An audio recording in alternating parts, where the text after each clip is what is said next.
Hello and welcome everyone to the Keshe Plasma Reactor Group for Wednesday, February 20th, 2019. My name is Rick Crammond and I'm your host and presenter today. And this is a broadcast from the Keshe Foundation Spaceship Institute Public Teachings in English.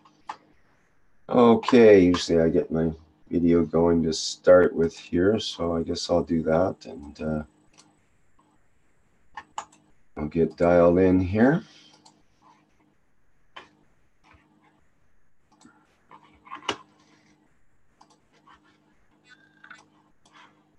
And just get my focused and screen set up here.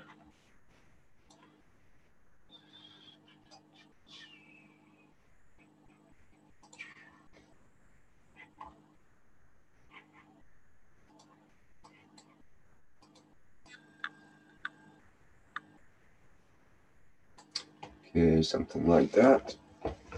Hi everyone, and welcome to the Keshe Plasma Reactor Group once again. And here we are, and we're, as usual, I'm searching and looking for anyone that has anything they'd like to present or discuss to start things off here. I don't have anything prepared in particular. I do have some videos on my handy iPhone camera, but I haven't transferred them over yet from some experiments in the bathtub with rotating vortexes in bath water. But we've covered that before. I just wanted to show it in more detail. I think I'll wait till I get the video edited with some various excerpts and put it together in something more comprehensive. So I'll have to wait a bit on that, I guess.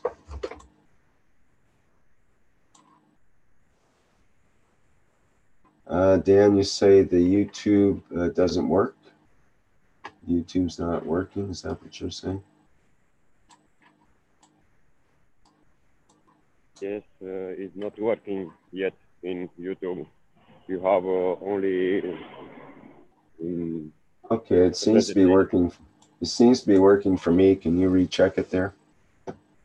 Okay. There might be a lag in the YouTube. I think 30-second lag or something.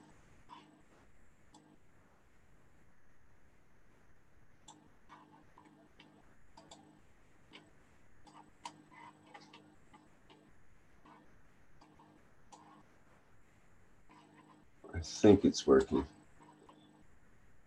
Let me make sure the live stream is connected. Yep. All right, it's working too.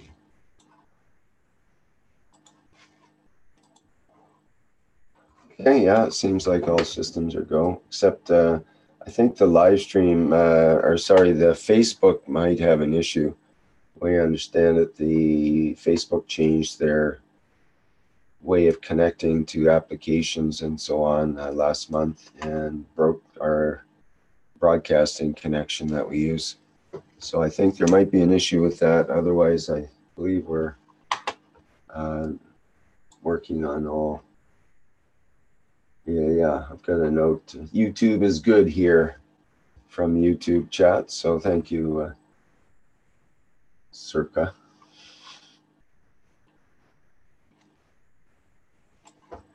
All right, so back to our panelists today. Anybody like to bring up anything in particular?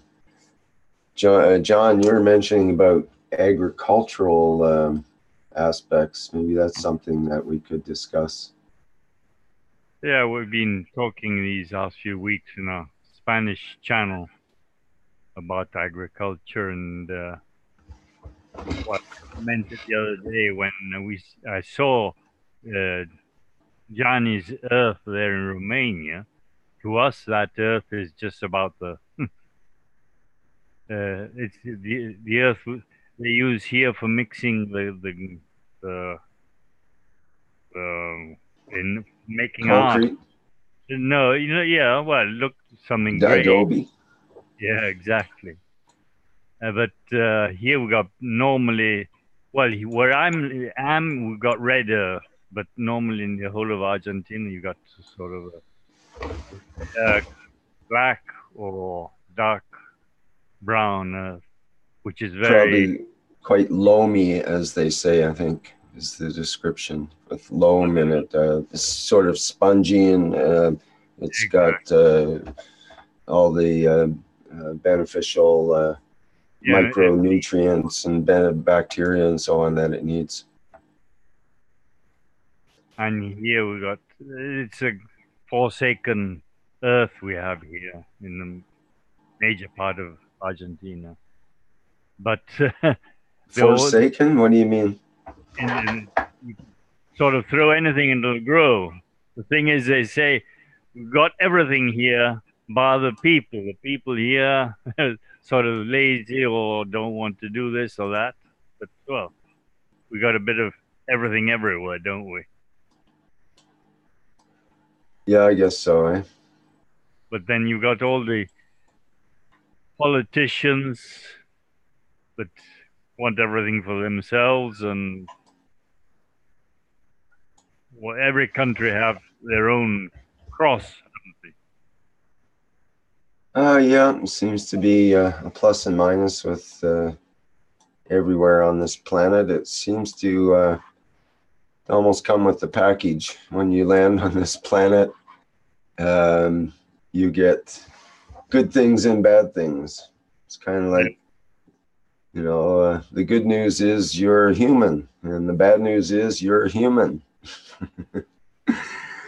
Because, I mean, everyone, I think, goes through difficulties in life, and even probably even especially the rich people, they have their own set of problems. The people that I've known that are rich have more problems than the people I know that are poor. So, especially emotional and mental and other such things. But so it seems to be part of the package in a way.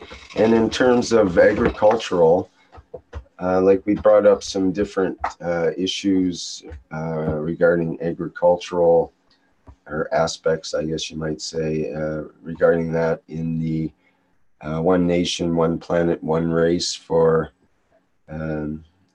World Peace workshop that was about 12 hours ago or so.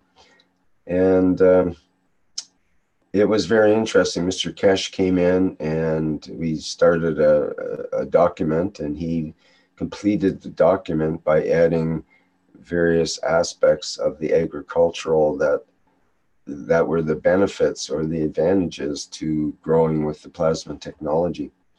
And we had a list of, I think it ended up being 15 or 16 items that distinguished the plasma technology from ordinary high fertilizer, high pesticide, and so on type growing conditions.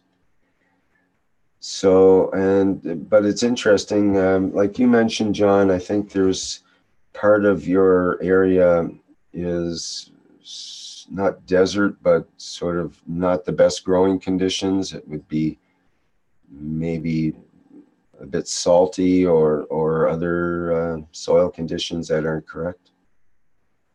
Is that right? Yeah, we've got salty parts, what they call salinas here, where you got the metal for your batteries nowadays. Lithium. Yeah. So that would be in sort of a salt flat kind of area. Is that right? Yeah, or a dried up lake, essentially. Yeah, exactly. We've got several zones, but down the Patagonia it's a big sort of a, they call it a desert, but it's a green desert. It's enormous. And, okay, well, it might have similar what could be called alkaline soils, and this is what Mr. Keshe was mentioning. This anomaly that happens with when you try to grow with the GANS water, plasma water. if the soil is already quite alkaline, then you can actually reduce the crops. They don't tend to start themselves properly, and they lag behind with the plasma water, he was saying, with the testing they were doing. And so it requires a different technique in some areas. He was saying that instead of soaking the seeds, for example, in plasma water for alkaline soil, they would delay that part and only water with the plasma water once the sprouts are actually out of the ground. And then you could use the plasma water, and it would gradually the salts will come out, or dilute, and other poisons and so on. We talked about nitrates and nitrites in the soil that will gradually dissipate and go down deeper into the soil and be broken down eventually through the techniques of the plasma technology. So it's quite interesting, actually, and to hear that.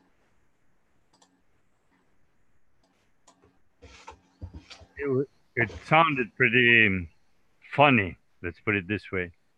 But alkaline earth, you could have trouble with processing it with GANS water. Yeah, I think alkaline and salt kind of go together, and there are areas. I mean, that used to be the old technique for destroying your enemy's lands and making it so they couldn't grow crops, is to salt the land, right? And so once that happens, it takes years and years for that to dissipate, and you could actually turn an area into a desert by putting enough salt into the soil, because the conditions are, it breaks up that essence of the soil, and instead of having the clumping together, you should be able to take soil and squeeze it in your hands, and it'll retain the shape of your fingers and so on. It should have some sponginess and kind of compressibility to it and so on. If it just tends to crumble again once you've compressed it, then it doesn't have anything to hold it together to allow everything to have structure. It's more like sand then. Yeah, I think they call that cohesion, don't they? Yeah, that's right. I think that is the technical word for it. I took a little course in soil as part of a oil well remediation, learning about oil, how to remediate the soils after oil wells have been on a farmer's property, for example, and different soil types and all of that sort of thing. Was this when you were gold panning also? Well, I was around that time, but that's when I was working for a reforestation outfit. And part of the training was to take this soil weekend workshop.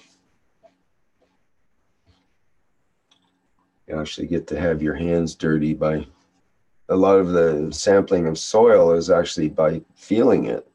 You can feel what the texture is like, and the weight, and the moisture, how it works, and so on, just from touching, and of course seeing, and somewhat smell even, I suppose, though we didn't really pursue that in the course.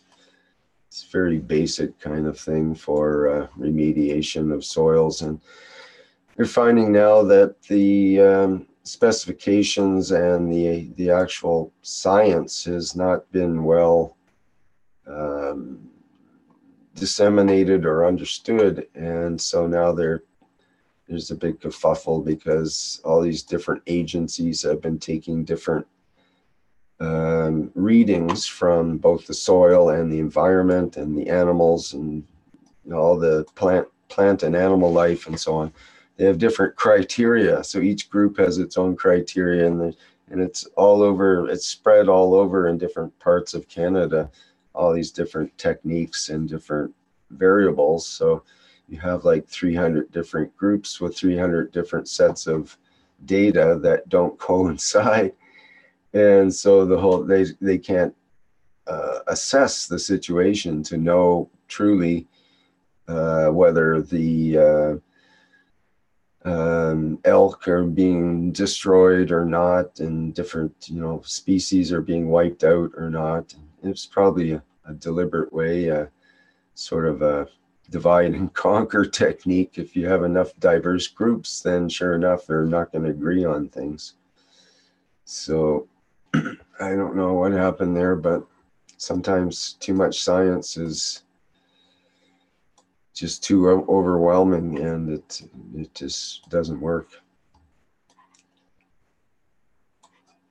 They should have more common sense and less science. They should have also consulted the Aboriginals that already know about the situation, and instead of doing their scientific testing and whatnot. Anyway, it's a whole other topic. What else do we have in that regard? Mark mentioned also in the chat here that the nitrates get washed lower and lower into the ground out of the reach of the root. And this is part of the idea with the plasma water technology for agriculture, is that you don't have to continually add the nitrates and nitrites to the soil in terms of fertilizer, and also less in terms of pesticides and herbicides and that kind of thing. So if that's the case, then gradually those items get essentially washed out of the soil, or at least driven deeper, so they don't, the root systems don't get to them. You mentioned that it goes down to the water levels, but we also got to see what the different depths of the different water levels you've got in the different zones. Yeah, and that's one of the big problems, is the nitrates and nitrites get washed into the water, either surface water or deep into water systems and so on. And some fertilizers, we had problems with phosphates, for example. Soap and phosphates were a big item for quite a while, and the phosphates also from fertilizers. The potassium and the nitrogen and so on. Nitrogen, phosphorus, and nitrogen, potassium, and phosphorus, and it's actually NPK, so nitrogen, phosphorus, potassium, I guess is the way it goes. Triple. Pardon me? Yeah, they call it triple 15, the different... Yeah, right. 15, 15, 15, or you can have 15, 30, 15, and so on. And some of those substances get washed off into rivers or onto other places, and they can cause algae growth and other contamination of water systems and that. So that's why the newer technology, that's one of the many advantages of the new plasma growing technology. And I know when I mention a few other ones. Go ahead. Is that Mark? Yeah, go ahead. Yeah. No, I was shocked when months ago I saw the studies where the FDA or whoever was studying it, where they end up with the glyphosate even in the Gerber baby food. But it's such a carryover from the harvesting through the processing through the manufacturing that they can't even get it out. It's still carrying over with a trace residual, and you're feeding it to babies. So the FDA or whoever's regulating this is in quite a quandary of how do you control it. Can you stop Yeah, the farmers? yeah. Then he's, yeah, It's almost a too big to fail situation. They turned exactly. on the tap and they don't want to turn it off now because it's a big advantage to farmers. They can spray their crops with Roundup a couple of weeks before harvest, and it dries up the wheat so it doesn't tend to go moldy, and it kills it. So when it kills it, it goes to seed, and that's what you want, is the seed part of the wheat. So it's a good idea in terms of getting the crop in faster and dries it and prepares it for market and so on. But it's not supposed to be used that way. That was never the intention of Roundup to begin with. It was supposed to be a herbicide where it kills everything but the wheat while the wheat is growing early in its growth, and not for the late stage part of it to actually dry it up and so on. So yeah, it's a controversial item that's in the middle of costing the companies involved in the multi-billions of dollars, and could get into many hundreds of billions of dollars and possibly in the trillions of dollars in legal actions. So yeah, it's a big issue. And how do you deal with it? Well, in essence, it needs a revamping of the whole system, because if you have too many bugs to start with, you'll need pesticides. If you have too much of weeds, then you're going to need herbicides, and so on and so forth. And there's an "ide" for everything, it seems, because in the chemistry world, like when I was growing up and learning chemistry, they told you about oil and all its derivatives and so on, and basically challenge you to come up with new products that are based on the oil, which is what we get most of our products, chemical products from. So it's unfortunate. So much like the fertilizers come from oil base. 90% of the fertilizers come from natural gas scrubbers that they scrub off all the toxic elements, the nitrogen oxides and the various heavy metals and so on, and they put it all into fertilizer and spread it evenly over the land so they don't have all that toxic stuff in one particular place. Someone come up with a brilliant idea. Well, instead of having it all in one place that we can't deal with all the heavy metals and the yucky stuff from the exhaust of these power plants, let's spread it evenly over all of the land. And then for example, the radiation will be blend in with the background radiation and won't tend to be significant. That's the theory, but unfortunately, if you do that year after year after year, it builds up in the soil. So you get a buildup of heavy metals, you get a buildup of radioactivity, and so on.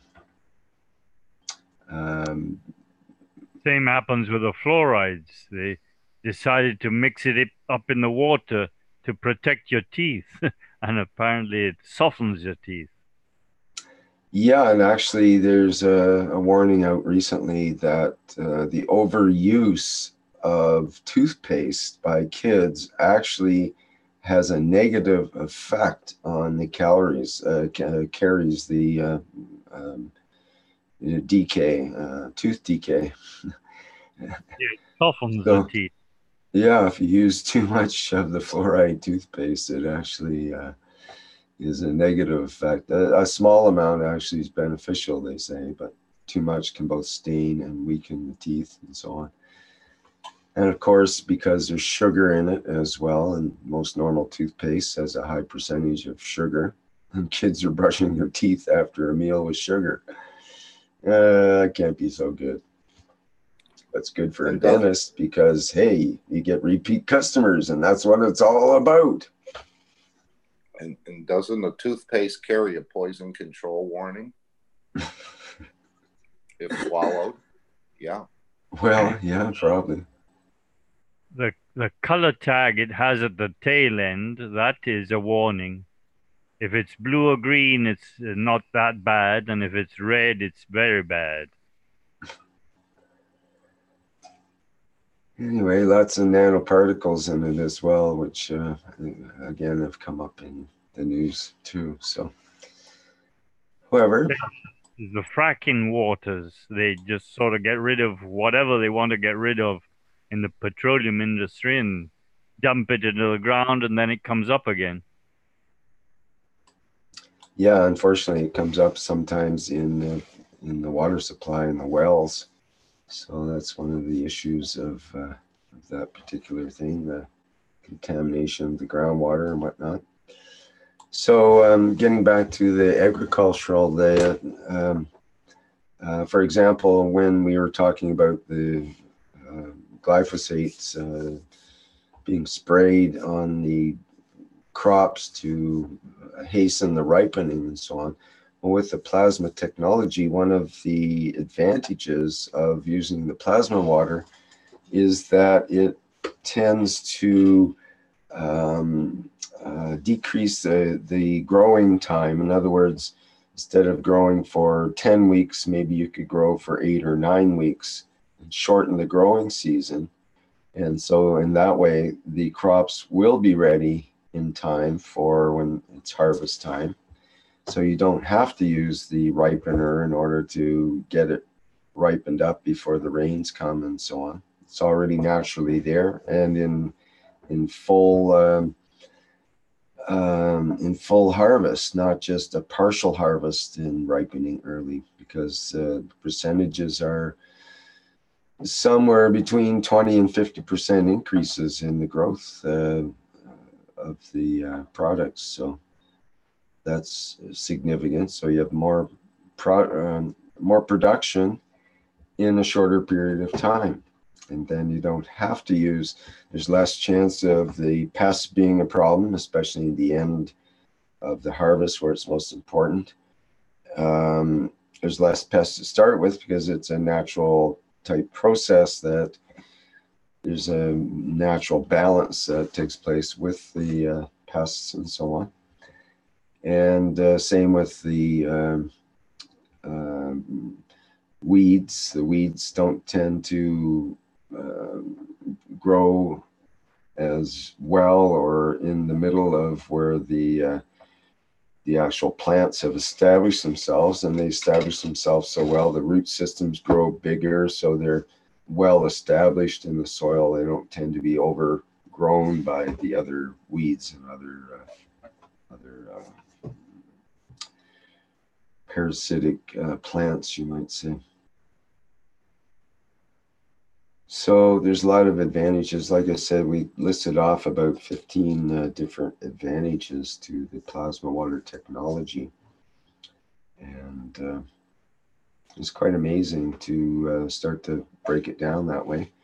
And that'll be going into a letter format from the Universal Council so that people can send it off to their representative, their government representative, let's say, and it can be something to kind of spark them along to have to look into it further and make contact with the Keshe Foundation so they can initiate some of these programs and overlook them to be able to test the results for themselves, because that's what everyone needs to do, is to test it for themselves and make sure that all the tests are correct and all of the data is correct, and to start to move in this direction if so, because there's so many advantages. There's better economic advantages if you don't have to have all the high-tech fertilizers and pesticides and herbicides and that whole program that goes with it,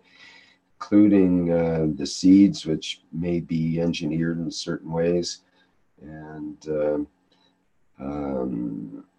the plasma technology tends to be beneficial for the seeds, but at the same time, it's not a GMO process that everyone's so concerned about and so on. So a lot of good things are happening that way, and we get results all the time with testimonials from people. There's a couple recently. There was one in the One Nation, One Planet, One Race show last, showing tomato plants that had overwintered. They had grown for three years and didn't die off in the winter the way they normally do. And I've seen this in other examples as well, with big, fat, ripe, red tomatoes being taken off in the middle of December, after the frost has already killed off most normal plants, but this one is still thriving. We see examples of rice growing in the snow and other plants growing in cold conditions. And this again is one of the advantages of the plasma technology, is cold hardiness, I think they call it, and heat, and both heat and cold tolerance, so that the plants have again a longer growing season. They could have a shorter growing season to grow to maturity, but that means you can grow two or three crops in the same season or the same year, let's say. So that's a big advantage. Instead of, if you only had one season or one crop before, and you have three crops now, or two, then that's a huge advantage. That's a lot of it's like doubling your production. And Yeah. to have them not go rotten in the cold weather, that's another huge feature, because you don't want to have all this beautiful tomatoes or apples or whatever it is that it's time to harvest, and you have a narrow window of opportunity, and perhaps they just get frostbitten, for example. That's a big issue. It can cost millions of dollars. Just 1 or 2 degrees difference can destroy a whole crop of cold sensitive crops like tomatoes. So if you can grow a crop that's able to be cold hardy, even 1 degree more, 1 degree less, I should say, than minus 1 degree more than the current crops, that's a huge advantage. You can imagine maybe in orchards that are cold sensitive, when a frost comes, they have to put sort of a tent over the trees, or they might have to put these huge propane or natural gas burners or oil-based burners, and try to warm the area up enough so that the trees don't freeze and so on. The fruit doesn't freeze. So there's, like I say, many advantages, and this all translates into, thank you, Mark, for all the keywords here. It translates into national and world food security.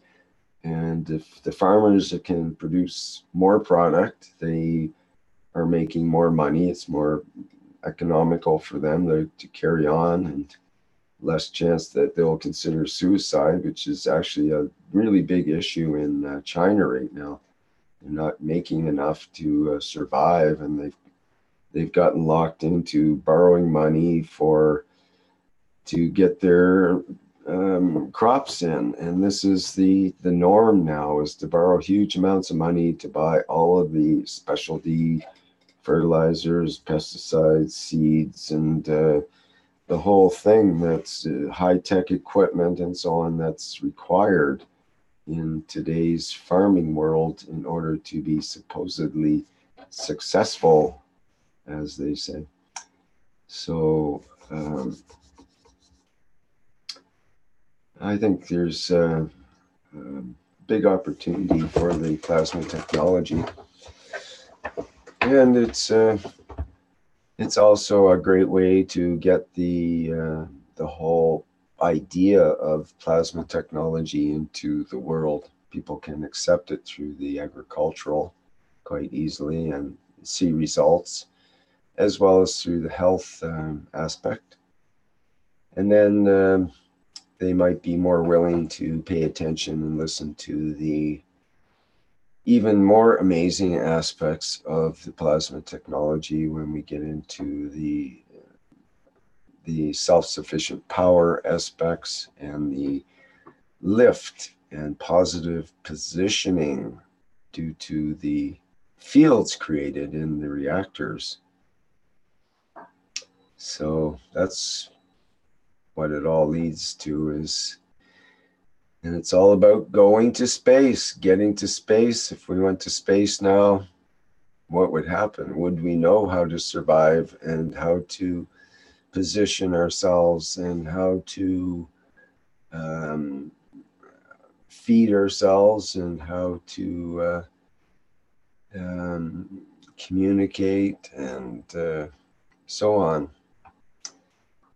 Would that be an issue? If we learn while we're still in this physicality of Earth, we learn how to maybe feed ourselves from the plasma technology, at least on a part-time basis, as many people have. They've gone without food for amazingly long periods of time using just the GANS water or other ways of accessing the energy directly rather than through the transformation of food in our through our mouth and stomach and so on, to access the field energies directly rather than through that transformational process, which makes sense. Why not?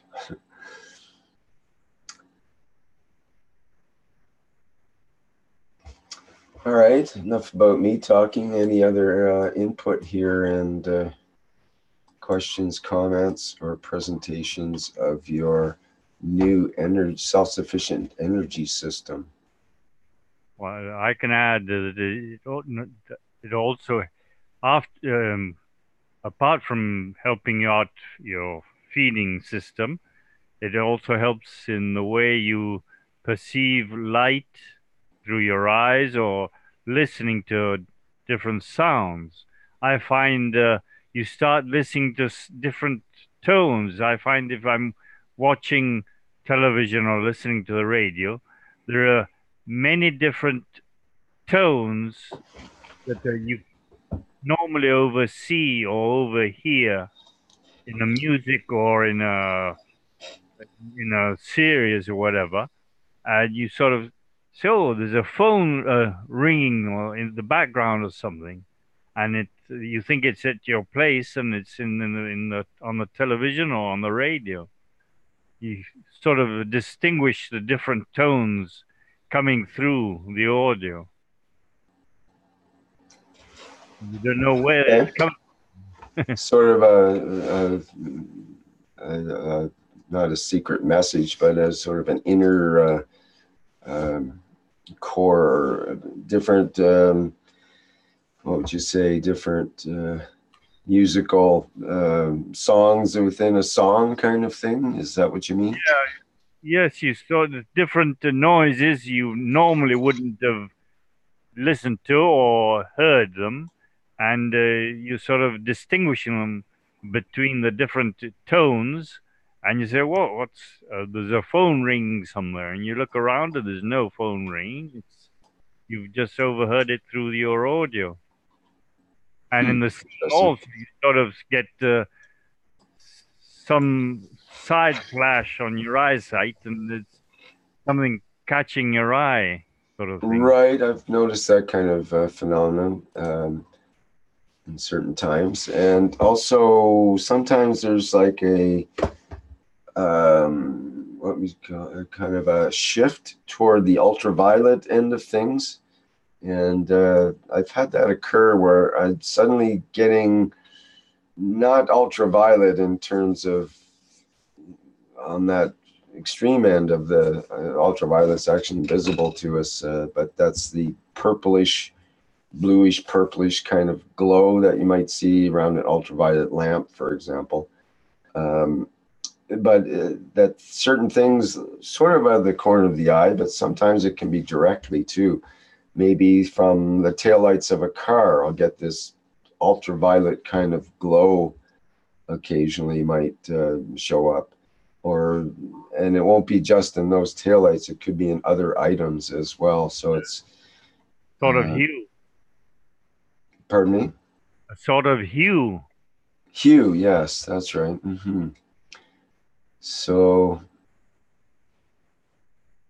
maybe that's part of it. And in a way, like we've talked about this before, and various people have tried, for example, glasses that have a chamber in where the glass part where you look through, it's actually full of GANS water.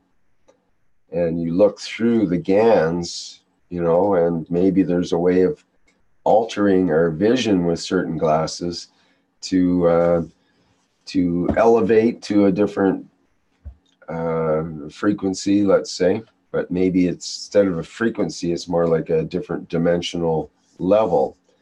I mean, we know that lots of animals can see on a broader spectrum than, or a different spectrum than we can as humans. We have a very narrow spectrum of the light or electromagnetic spectrum. That's actually the visible light that we can see.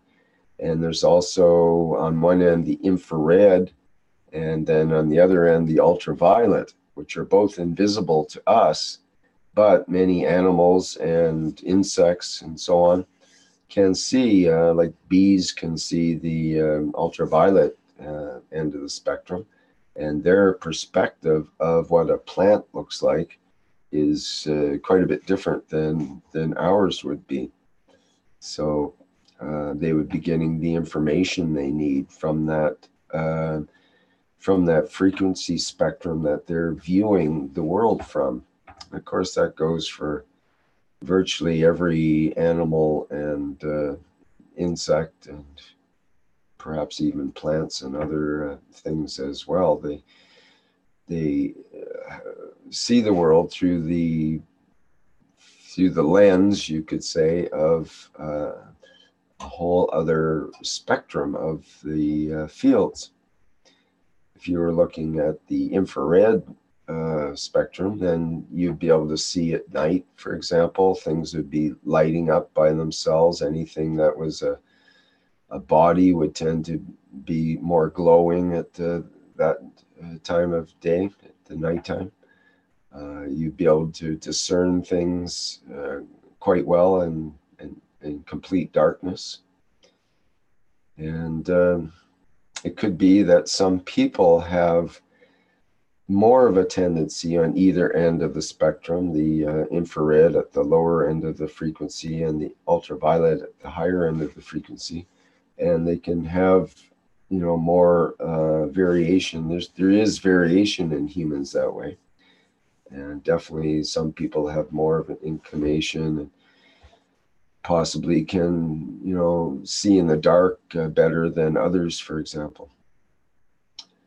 We know as humans we can actually feel the infrared rays, so we don't see them so much, but we can feel them. In fact, you can do an experiment where one of the best ways to feel the infrared rays is on your back, especially if your back is bare. And if you're in a dark room and there are other people in that room, or other animals, anything that was warm-bodied, or a heater or something like that, you would be able to sense it with your back, because the back is a large sort of large antenna, you might say. And the infrared rays, even though they're visible to our eyes, will tend to cause a reaction that we feel that heat.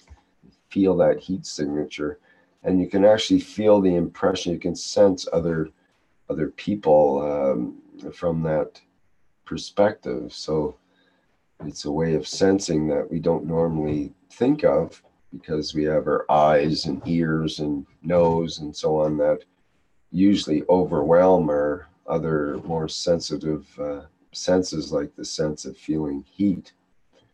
But obviously, if we're in front of a fire, we feel the heat, right? You feel it on your face, you warm your hands, you feel the heat, or the heat coming from your car heater that, you can feel it coming from the vent of the car, in which case that's not as much infrared, it's more of the actual temperature of the particles that are coming out, which is a convection heat and conduction heat rather than the infrared heat as such. But coming from a lamp or a fire, it's more of an infrared glow that we get, or from a hot burner of a stove is another example. So we can feel that as human. We don't think of it as a sense, but yet we can sense heat or temperature changes. If you look at an infrared camera and you hold that up, you'd be able to see the image, the outline of someone glowing in infrared. So perhaps we have the capability, if we were to train ourselves, to actually feel another being, another person, and maybe each person would have a unique infrared signature that we could feel. I wonder.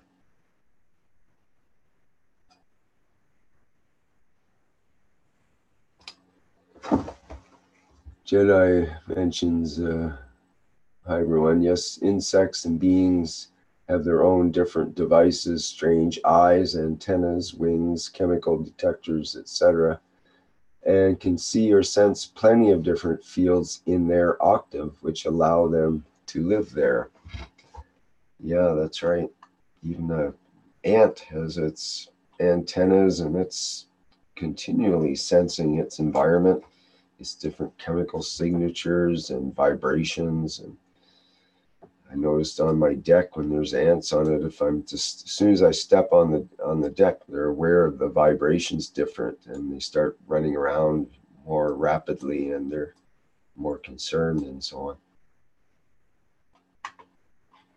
Your headset has given me an idea. You could, those GANs bracelets, you could couple them on your headset with a, and see what happens with the hearing. If you could hear better, or the tones, or in a better level, or whatever. Well, that's an interesting idea. Mr. Keshe has mentioned in the past this idea of locating the soul by the idea is you lie down and with headphones on, and with I'm not sure what kind of music. I don't think he specified what kind of music. I think it's supposed to be generally softer kind of music. But the idea is that you can sense the music as being in the center of your brain skull area, and focus on the music, the sounds. And when you find that central point, that'll be where the soul is located. So you can kind of focus on the location point by going for that central sound point. That's the way I understood that instruction anyways. Maybe someone can correct me if it's not correct the way they think of it. And so with the idea that you just brought up, it sort of looks like a GAN's ring here on this already. And certainly these headphones are so big and bulky that they look like they should have something installed like that on them. But yeah, maybe it could be either a patch or a ring. A ring sounds like a really good idea. It's kind of like the idea of two ring magnets, and there's a toroid field in between them when you hold them close together. So perhaps that toroid can go through this way and activate our brain frequency, or at least make some sort of interesting change in her hearing. Hi, Rick. This is Hi, Estela. Estella. I use tuning forks, actually. I've been using music and frequencies for the last, I would say, probably like 3 years. And there are different, like I have a 128, and I use it in different points on the body, when the top of my head, or in the, you know, I experiment, and it really works. And I have two different tuning forks have different frequencies, but together is 528. And I put one in one ear and the other in the other ear, and I switch, and it really, you can feel the sound going into that beat free 528 beat frequency, I guess they would call it, be the difference between the two frequencies that you have, right? Oh yeah, yeah. And you feel that in the center of your brain cavity, essentially, or where do you hear it? If you work with you have to move the tuning forks if you put it close to your ears, in order the sound travels in a different way according to the position of the tuning fork. Do you ever put them on your actual, like the outer part of your ear here, or on the bone or something, or do you just hold the fork close? Yes, and you have some bones in your, close to your ear, where you don't need sound, you just hear the sounds through the vibration. It's different sound when the sound in your bones is completely different perception than if you hear sound in your ears. So how does that work with that beat frequency idea with the 528 you were mentioning? You got two different tuning forks. I don't know, maybe 2000 and 1500 or something. And so you put them on the bone, or on the outer ear, or? No, when I use the two, I don't touch it in my body. I just use the waves of the sound. Okay. I use my knees for the vibration of the tuning forks, and then I put them on your knees, you mean, like? I hit the tuning fork to create the vibration. Yeah. And then I move them around to try to experiment the waves of the sound in my head, and it helps to release the stress. It helps. It shifts whatever vibration you have in yourself. This sound is like you create a reset almost, like whatever. Your body resonance with that tone. That's what's going on. It's like the instrument create this vibration, and your body tune into that, or yourself tune into that, and you like the magnet. Anyway. Interesting. Yeah, I found music is one of the most powerful ways to the body to really shift and elevate your soul. And because you are like a string, actually, like a violin, your whole body, your vagus nerve is the string of your soul, let's say, because you feel through that nerve. That's why you can put your tuning fork in certain part of the body, and you can also feel that traveling. So we don't hear only through the ears. I don't know if you remember, Rick, about 20 or 25 years ago, there was a fad of using a bone phone. It was a sort of a scarf you put on your shoulder, and it had the phones on the end of the scarf, and you could listen to the low frequencies through your chest. The bone phone. Oh yeah, I see. Yeah. Huh. Yeah, there are a lot of people that lost the I watched a video on YouTube of a girl who lost her hearing, but she was a, a, a player of an instrument, and she also sang, but she couldn't hear herself. So because she studied music, she knew how to, through vibration, she was able how to tune herself to the tones. So anyway, fascinating.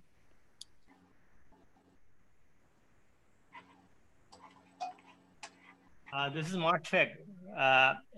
To add to what Rick was saying about locating the position, you have to kind of adjust the sound a little bit, and it can be music.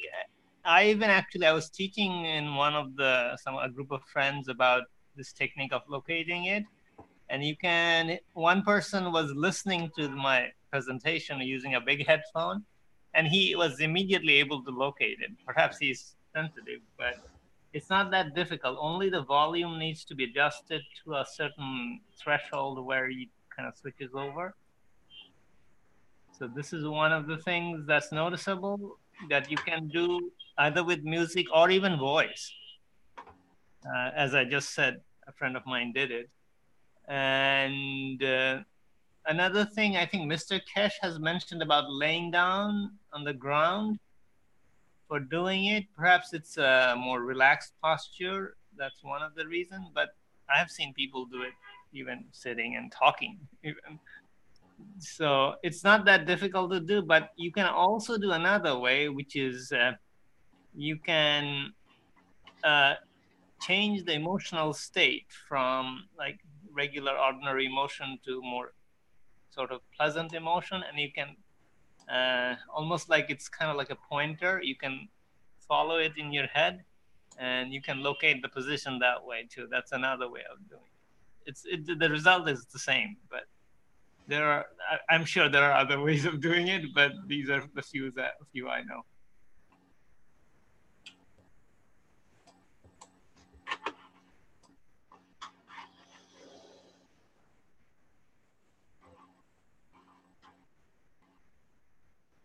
Okay, any other comments or whatever on that? Hello. Hi, Jenna. Why? Yes, I just wanted to add something that happened when I was composing using synthesizers.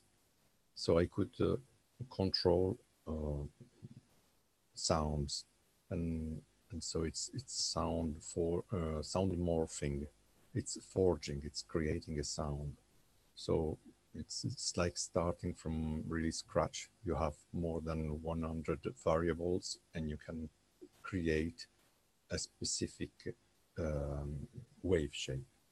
So I was composing by using these kind of instruments. They're called synthesizers, and I wrote down stuff, and then I used precise sounds, which were seeds.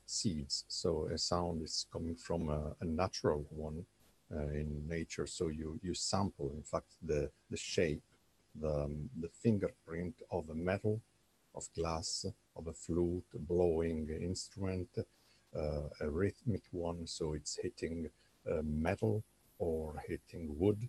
So each kind of substance shall give a fingerprint. What we do is we then import the sample into a machine that is capable of, let's say, transforming, correcting it, and working on harmonics, for example. When I finished this kind of first song, then I tested it. And I found out that, in fact, it sounded totally different from the music I've been listening to. And the particular, let's say, thing that happened when people listen to this music is that they were moved out of their dimension somewhere else immediately in something like 3 seconds. 3 seconds. It took only 3 seconds. And so, and this was happening all the time. So I had to study this phenomenon and found out that in fact it was moving. It is motion, kind of motion. So a field that is moving and pushing out. So it was not only something that has to do with frequencies and sounds on our level. It goes beyond. So by just using this music, carrying with me a stereo and just switching on the music anywhere, I could see this effect. People just dreaming, stopping and then dreaming. Just and so I started asking, what are you looking at? And so everyone answered with a vision. So this event so opened, let's say, a window,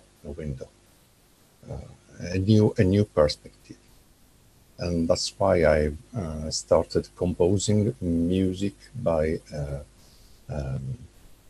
acting on a subtle field at the same time, because I understood this opening of the window. Probably soul itself is vibrating, and so our spiritual body is vibrating, and whenever a resonance is touching it, it's going to move really very fast, rapidly, towards a different state.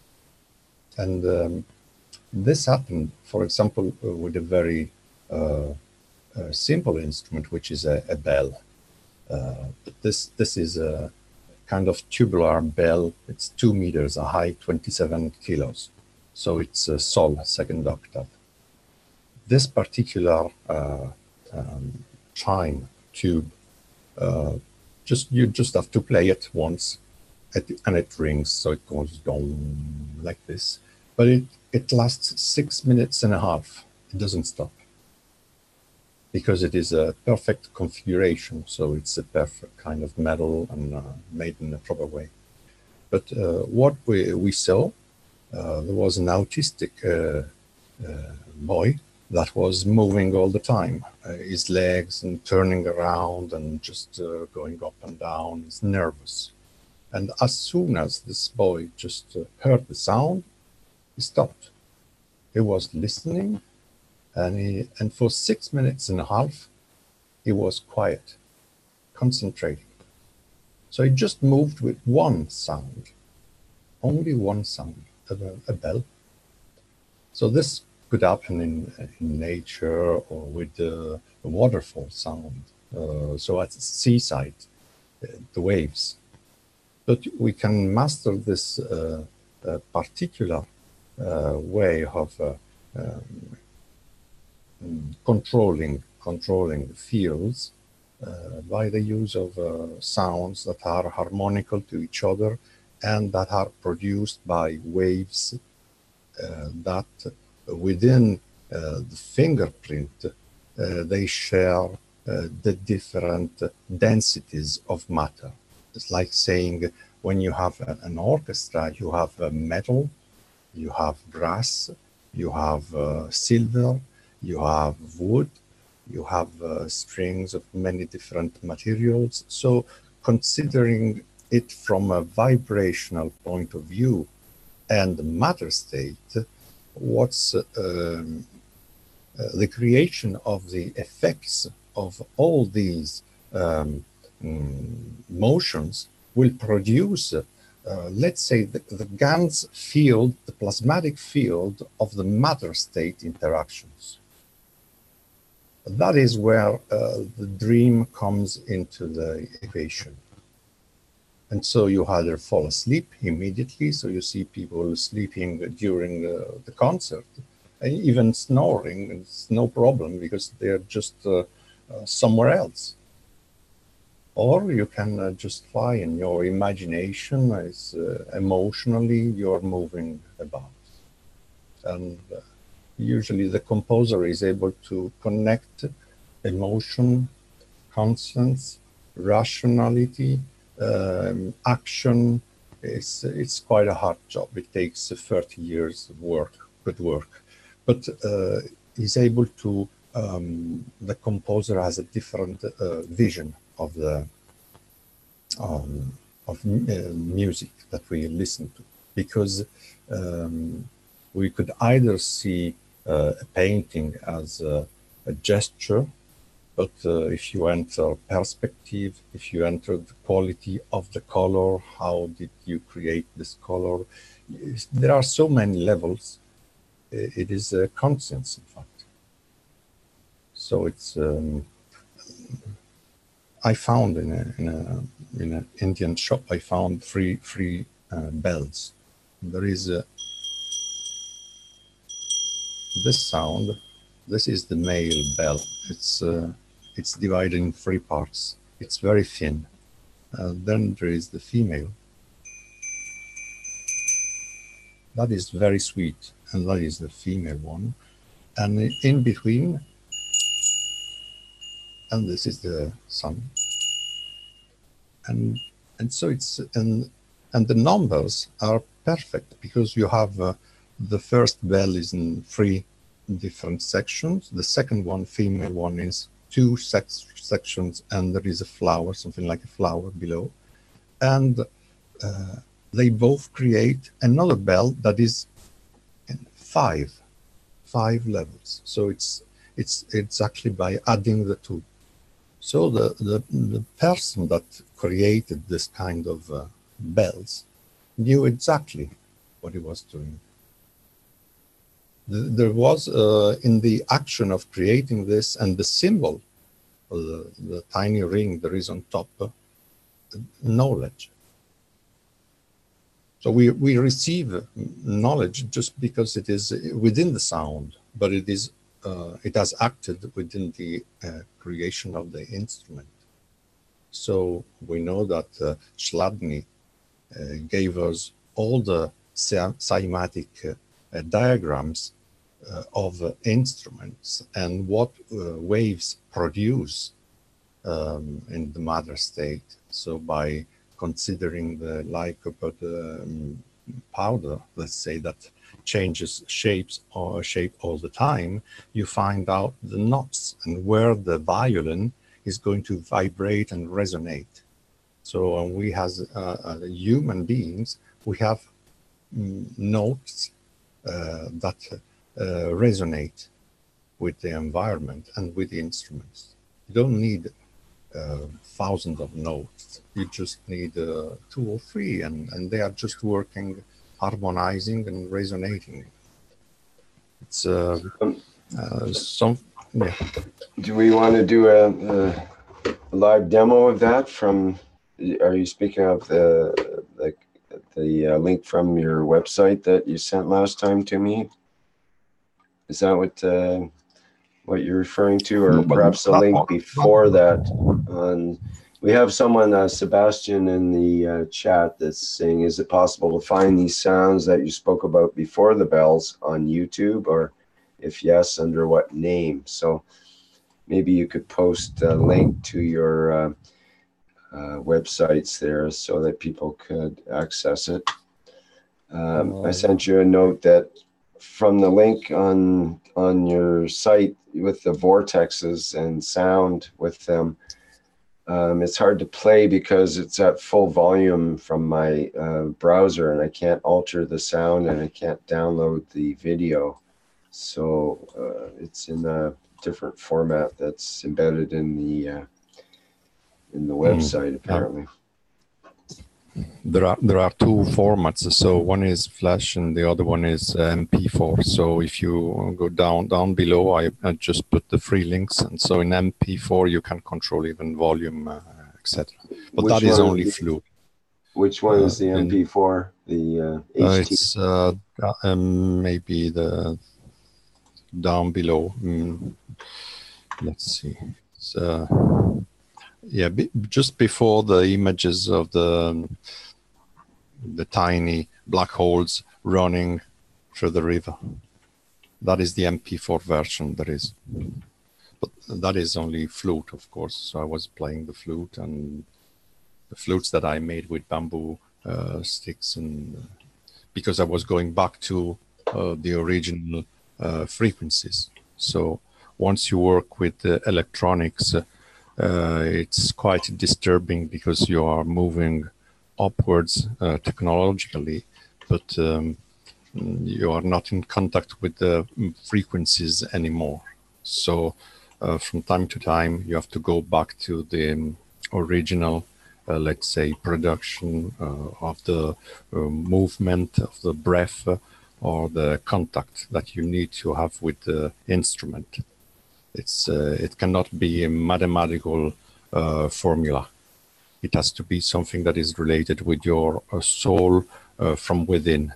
And so I go back to find bamboo and then make some flutes, and I build them in different scales.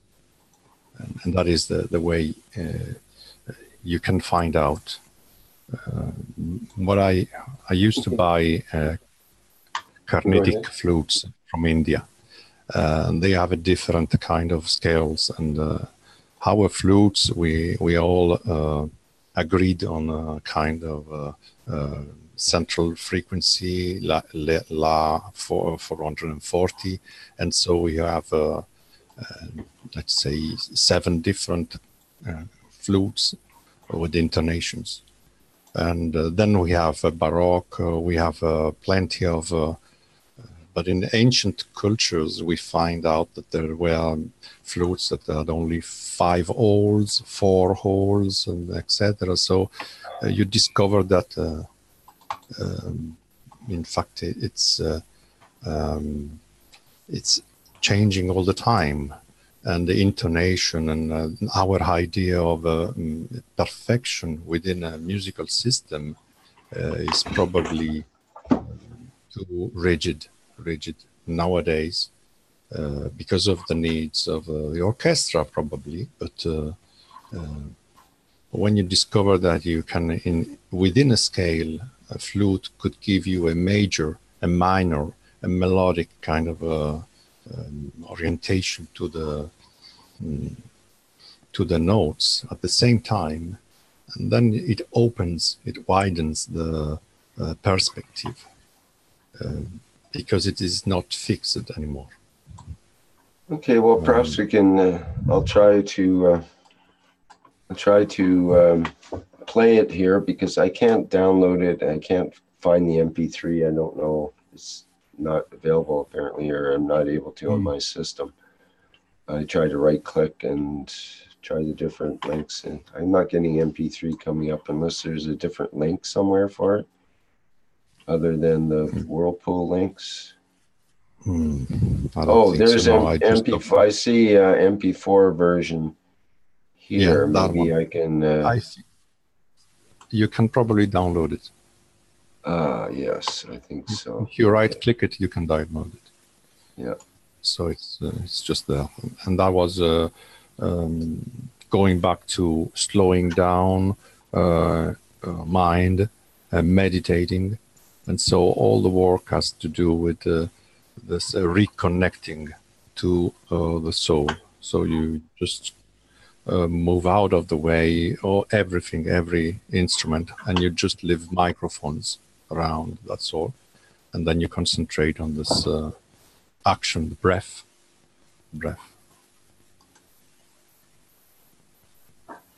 And this gives you the opportunity to, as you are breathing, and so you are creating music to interact directly.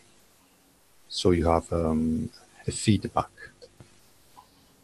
It's not a passive way, like using a bell. There you are practicing. You're starting to master the possibilities by creating, because you had creativity. Okay, And well, that I've is what is, yes.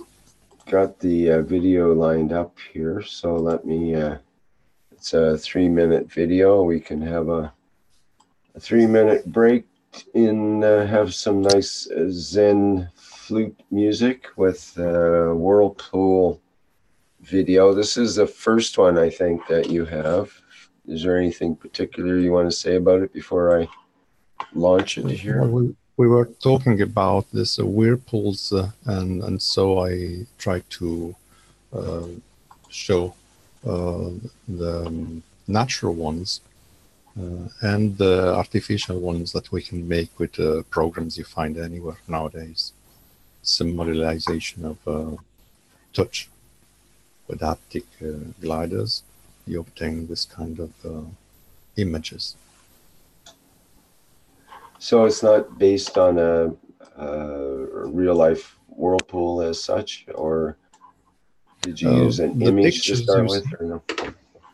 yes, I used both systems. The first Okay. images that they are with GANs waters, and just moving the waters, the GANs produce all the clouds. So that is the first pictures you can see on top. All right, let's take it away here and let people have a look and listen.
Okay, very nice. Yes, listen to the silence.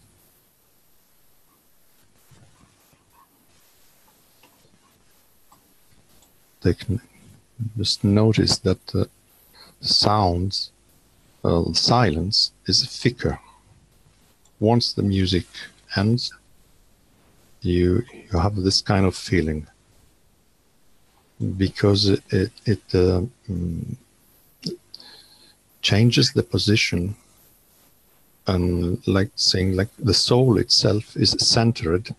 You have been meditating for 3 minutes, and then if the music stops, suddenly the silence is all around you. It is a dimension. Just test it whenever you want. I just put the music there, so it's just Zen kind of way. This happens because when you are looking for a sound, you go to the bamboo, and then you get a stick, a piece of wood, and you say, okay, this is a good one. I shall make a flute with it. And then once you blow in it, and so you give motion to this air, breath, is going to tell you, I shall produce these notes. So it's telling you. So it's a different way. It's a different kind of action. We don't start from La, Si, Do. We are just asking the piece of bamboo, what are you going to tell me? And so you make the first hole. So you are giving it the possibility to produce a sound with the first hole. Once it gives you the note, fundamental note, then you start making the other holes, and each hole is going to tell you where the next one is going to be, and then you have made a flute. So you have been working within cutting bamboo, then making holes and filling holes with breath, with energy, and this breath is producing sounds at the same time. And so that is the idea, the Zen idea, that is, in fact, you are working on nothing. It's nothing, it's just air. But whilst you are blowing this air, it's going to produce and create this sound. And once the sound vanishes, you have, in fact, the dimension of Zen, which is vacuity. And in fact, you have been working on vacuity because all that you did was... What's the word there again, Jedi? Vacuity? Like yes, vacuum, like vacuum. Yes, vacuity. Okay. It's a concept. It says it's empty. In fact, you are creating holes in the bamboo stick. And so you are producing emptiness that you shall fill up with your breath. And from that empty hole, in fact, something is coming out. So we are just exchanging this breath, and it's going to teach us a lot. But this is a process that takes time, because you have to cut the bamboo, then you have to wait that it dries, then you have to learn how to make a flute and the scales, etc. But all this is, in fact, at the same time, it's working within your soul. So it's just respecting. And once you are able to appreciate this gift, it's a simple instrument. Anyone could do it. In fact, there are flutes everywhere in every culture. And this is what it is, a very powerful instrument, a magic instrument to reach, let's say, the soul, because it has it is by breath, using your breath, breathing. And so it's a direct connection. And once you enter this creative mood, and you don't need to read the stuff and just learn a tune, a song, just follow the teaching that instrument shares with you. And you shall find out that there is a story, and you can follow all the story. It's like just a written story, but it's within sounds. And we are only using one instrument, one sound at a time. It's a very simple way, but it is very slow compared to our refresh, our rhythm today. So we call this meditation.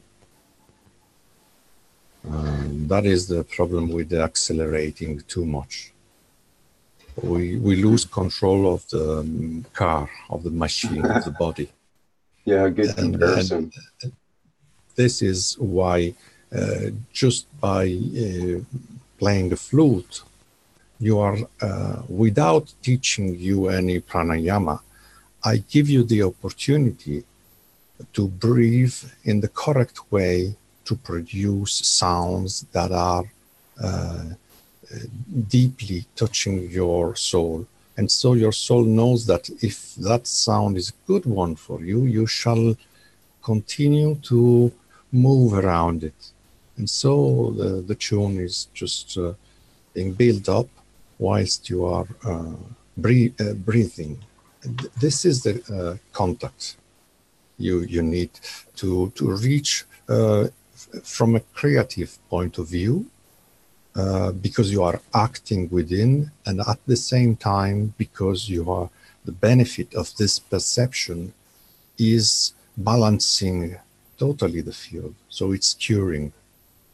This is what the same concept I expressed when I said you are writing on one side and you are reading on the other side of the page.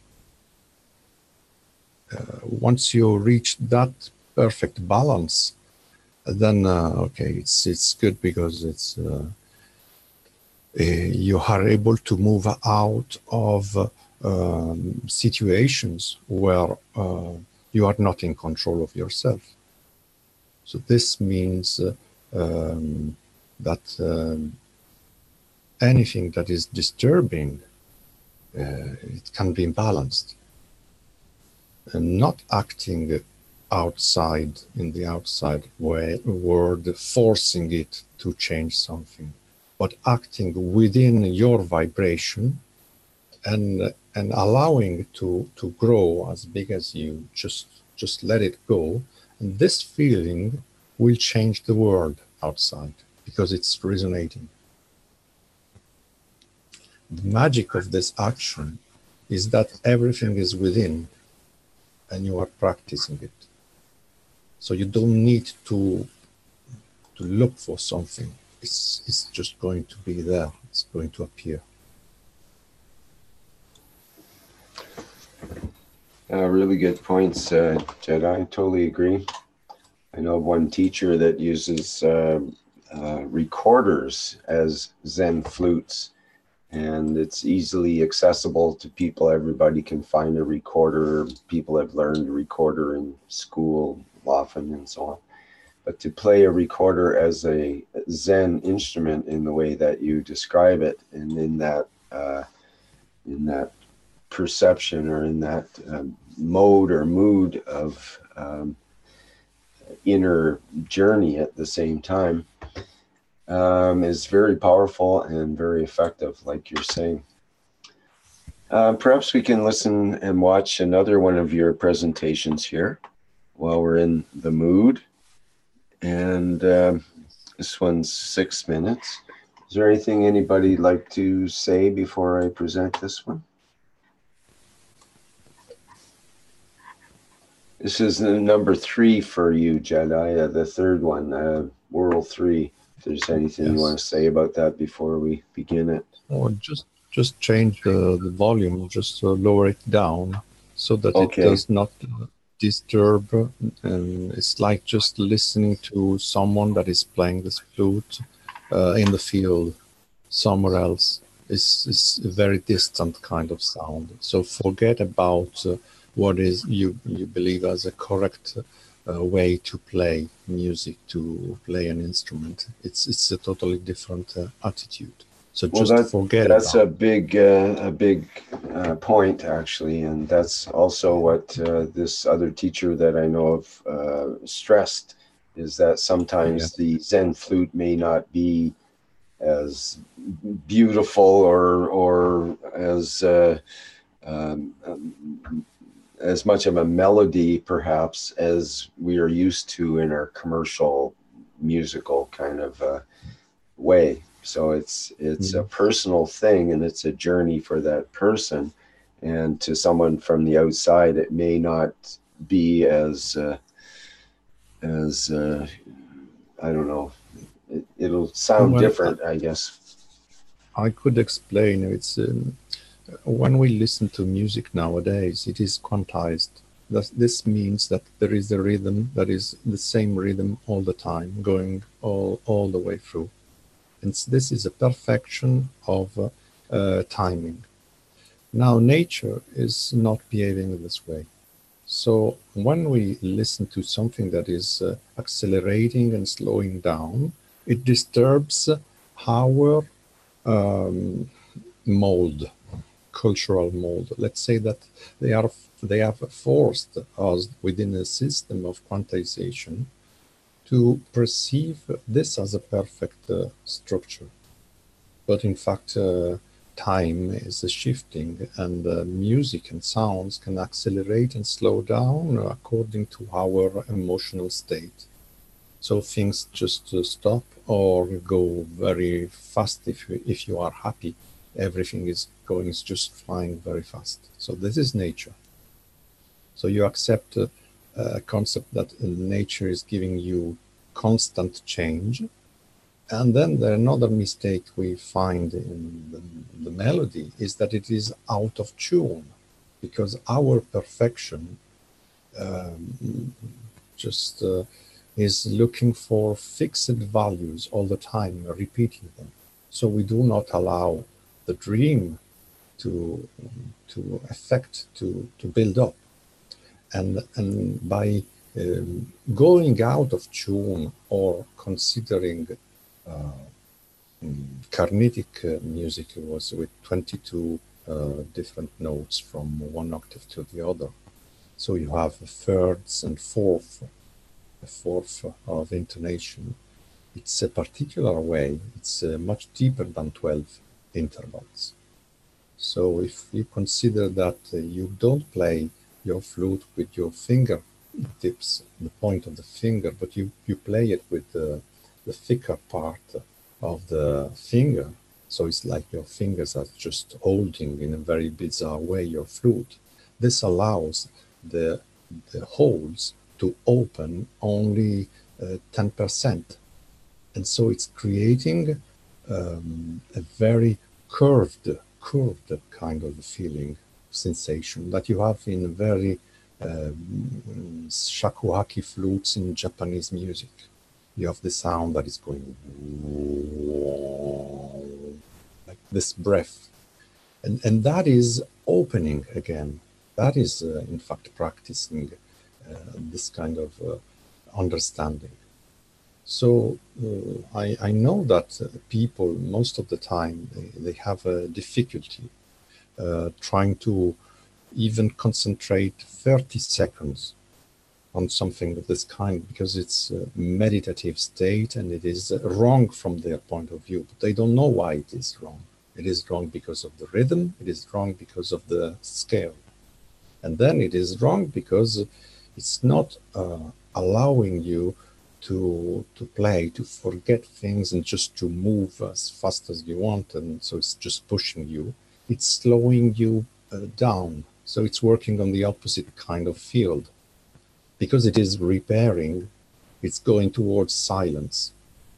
And people are afraid of this emptiness. They are afraid of vacuity, is called in Buddhism. That is if Or you it's want to read, called void quite often in yes, Buddhism. yes. Well, if you are going to the space, do you really believe that you are going to find all this mess? No, not at all. There is a silence, a very deep silence.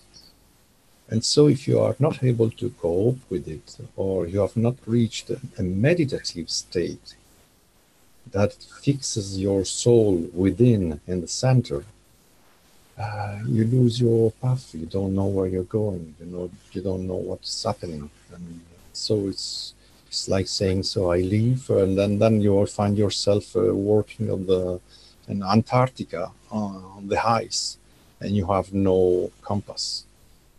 You are working, and that is a very hard kind of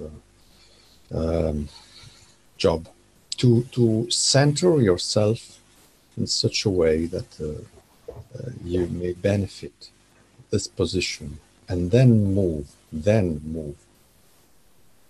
You better not leave for the North Pole without the proper knowledge. It's like climbing Himalaya and then believing that you are going to bring with you a gas tank to cook your food. And the Sherpa said to the expedition, what are you going to do with this? Your gas is going to ice up and you're not going to light it. And so you're going to freeze. And so they just got some, well, what they normally use to heat themselves. And what is inside incense? Just imagine. So it's culturally speaking, we make a mistake before living because we still carry within ourselves this dimension and the mistakes that we made in this dimension. So this just try to make your own flute or to buy one and to play it. It shall give you the possibility to reach. It's first lesson in music school. The teacher gave us the name of a book on pranayama. That is really atypical. And he said, you must study this book very well and practice this kind of respiration breath. Then you can pick up your flute and you can start playing your flute. So some teachers, they have this kind of attention towards deep understanding. Okay, too many words. Let's just try the music. Breath is essence is a really good saying, and that's true, and that's I think the essence of what you're saying. So let's have a listen here, and we'll see if people can hang out for 6 minutes of such as what you've been speaking of. We might lose some of our audience here, who knows, or we might gain some. In any case, let's try it and see what happens here. We're always open to experimentation in the Keshe Plasma Reactor group. So consider this an experiment and use it the best you can. And please, once the music is over, feel the dimension of the silence.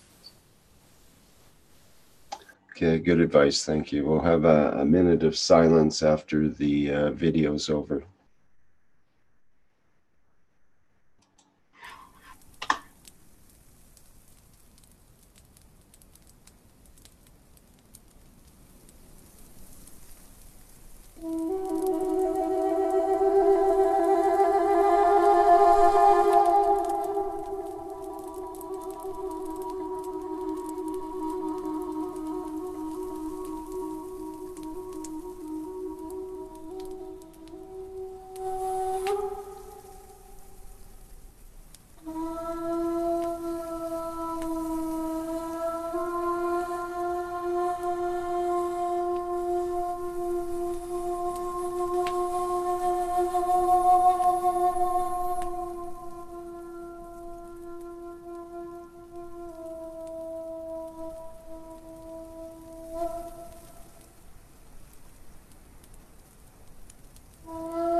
Okay, thank you, Jedi, for the videos and music, Welcome. and for the explanation of how to listen to the videos, or how to watch and listen to the videos and music as well.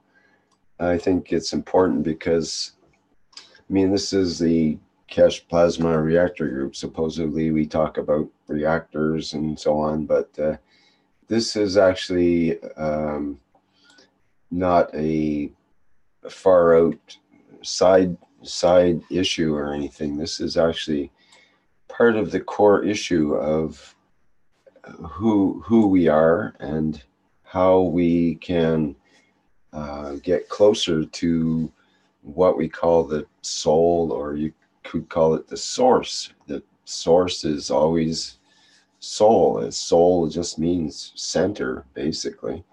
You know, the sun, we call it soul as well, S-O-L, and it's the center of our solar system.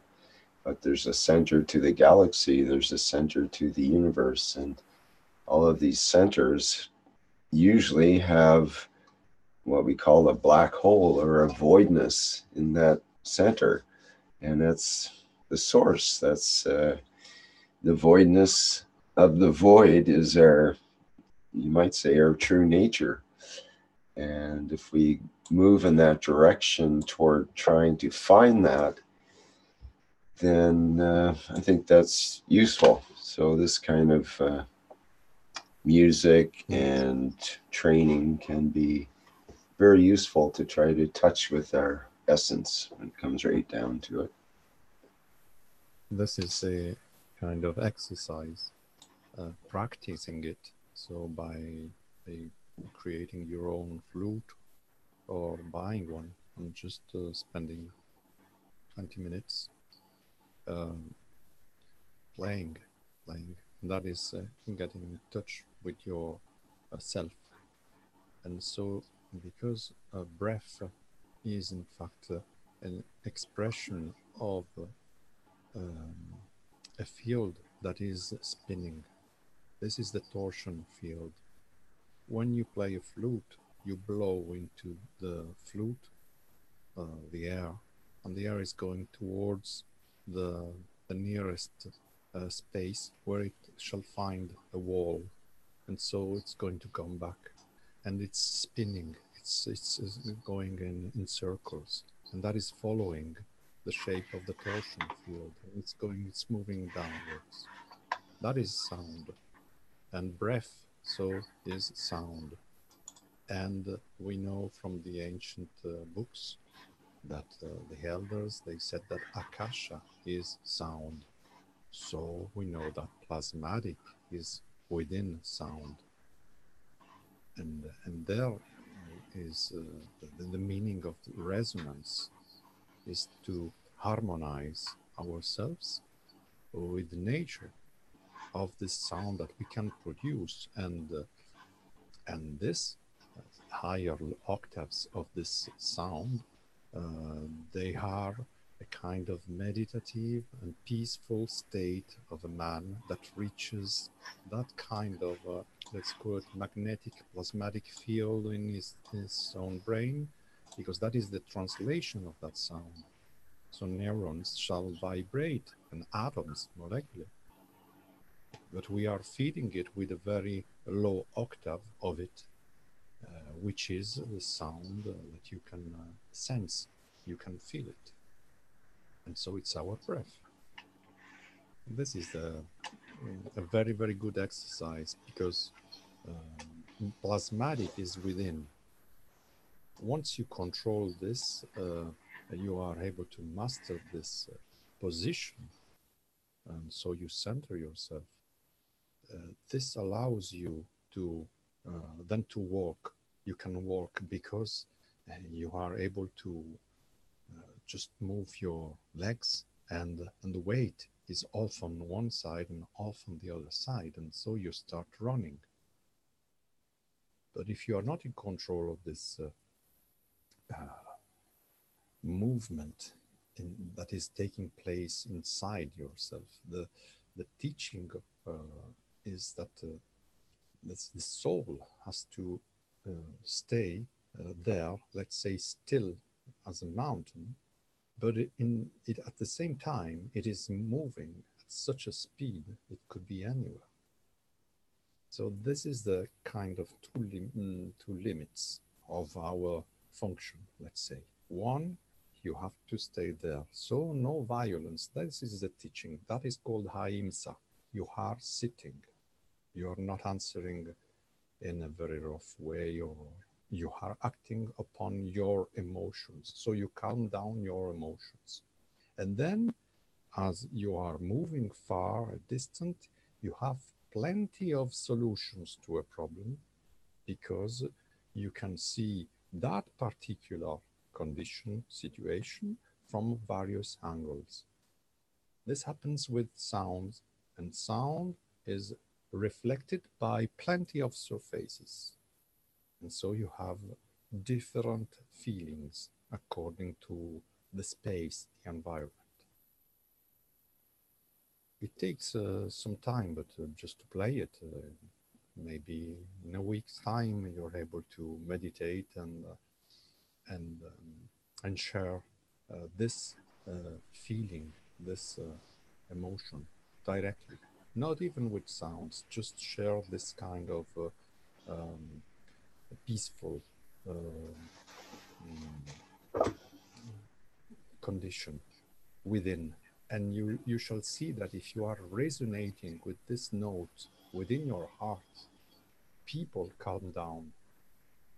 And so it's just like giving the dimension of that silence that you were able to feel after the music, and amplifying that silence. That is a different way. It is not written. You cannot take a picture of it. You cannot calculate it. It is a void. Let's call it void. Okay, a question for you. In regards to that and this listening and watching to your video, let's say, now for you had a particular experience, and you were attempting to experience it in the reference that you're speaking of, in this Zen kind of way. Now, will that necessarily get imparted to someone else through the video and music, or do they have to, in effect, do it themselves? Do they have to make their own flute or make some sort of effort to play and use their breath in order to experience it, or can they experience it through your music? If I buy a book on India and I study the temples, the religions, etc., it's okay. But I have missed many passages. If I go to India and I go to visit the ashram and a guru, and I see the temple and I touch the stones, and that is different. So the experience, it can be taught. You can about it, but it's not there. If you have the chance to reach by yourself, by moving, by practicing, by going, greater effort there is in reaching something which is not in fact tiring. If you love what you're doing, you're going to give a lot, and you're going to receive much more. So it's you could just follow the ideas, or buy a flute and then try it. You could find canes and then buy them and then say, okay, I shall try. I just want to see if anything happens. And so you can practice this action and listen to what the wood has got to tell you, or is what your breath is going to produce. Your fingers are going to um, uh, do and follow the actions, your actions. It is a direct consequence. That is karma. Once you understand the karmic procedure, which is a cause and effect. So I'm going to find wood. I'm going to drill holes in this wood. I'm going to make mistakes. So I shall throw away a lot of flutes because I made a mistake. And then you learn. So that is karmic.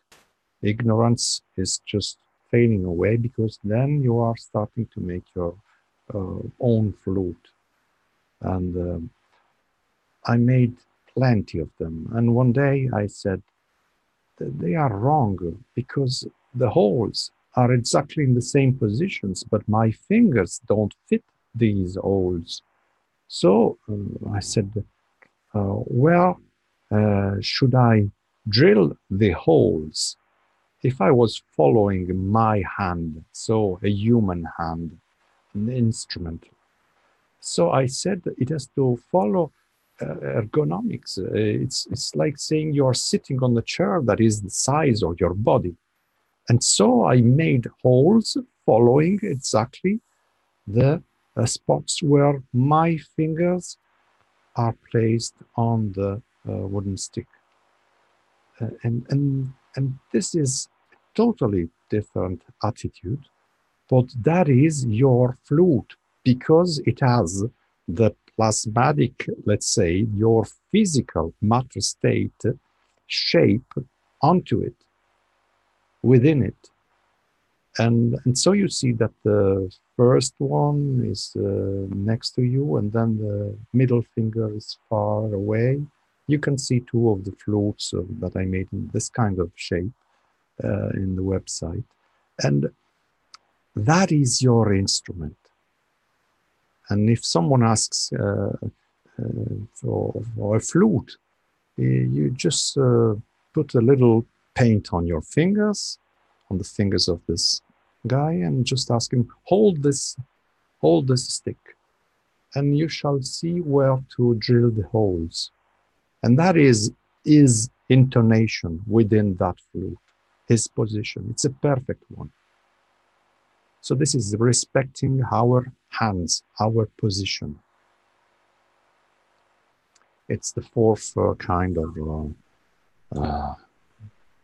way, because there are many ways to build flutes. But you can practice it. You can practice. It's very good. Consider plasmatic. Consider etheric field. Consider that you are working with within fire, because you could drill holes in a cave, but we used to use fire. So a metal rod in fire, and then when it was incandescent, you just push it against the wood, and it's going to make a hole, a perfect hole. And so you have at the same time the action of fire, and then there is this mist, this cloudy, the essence of the wood that is coming out, and so you have this, everything is filled up with this kind of scent, and even fire that is making this hole on the wood is singing, is giving you a note, is telling you, this is my name, I shall produce this kind of frequencies. So you know the weight of the wood and what it's going to produce. It's a totally different way, but so you go back to the elements. You are working within the elements. It's fire, it's water, air, earth. It's a way to understand things naturally.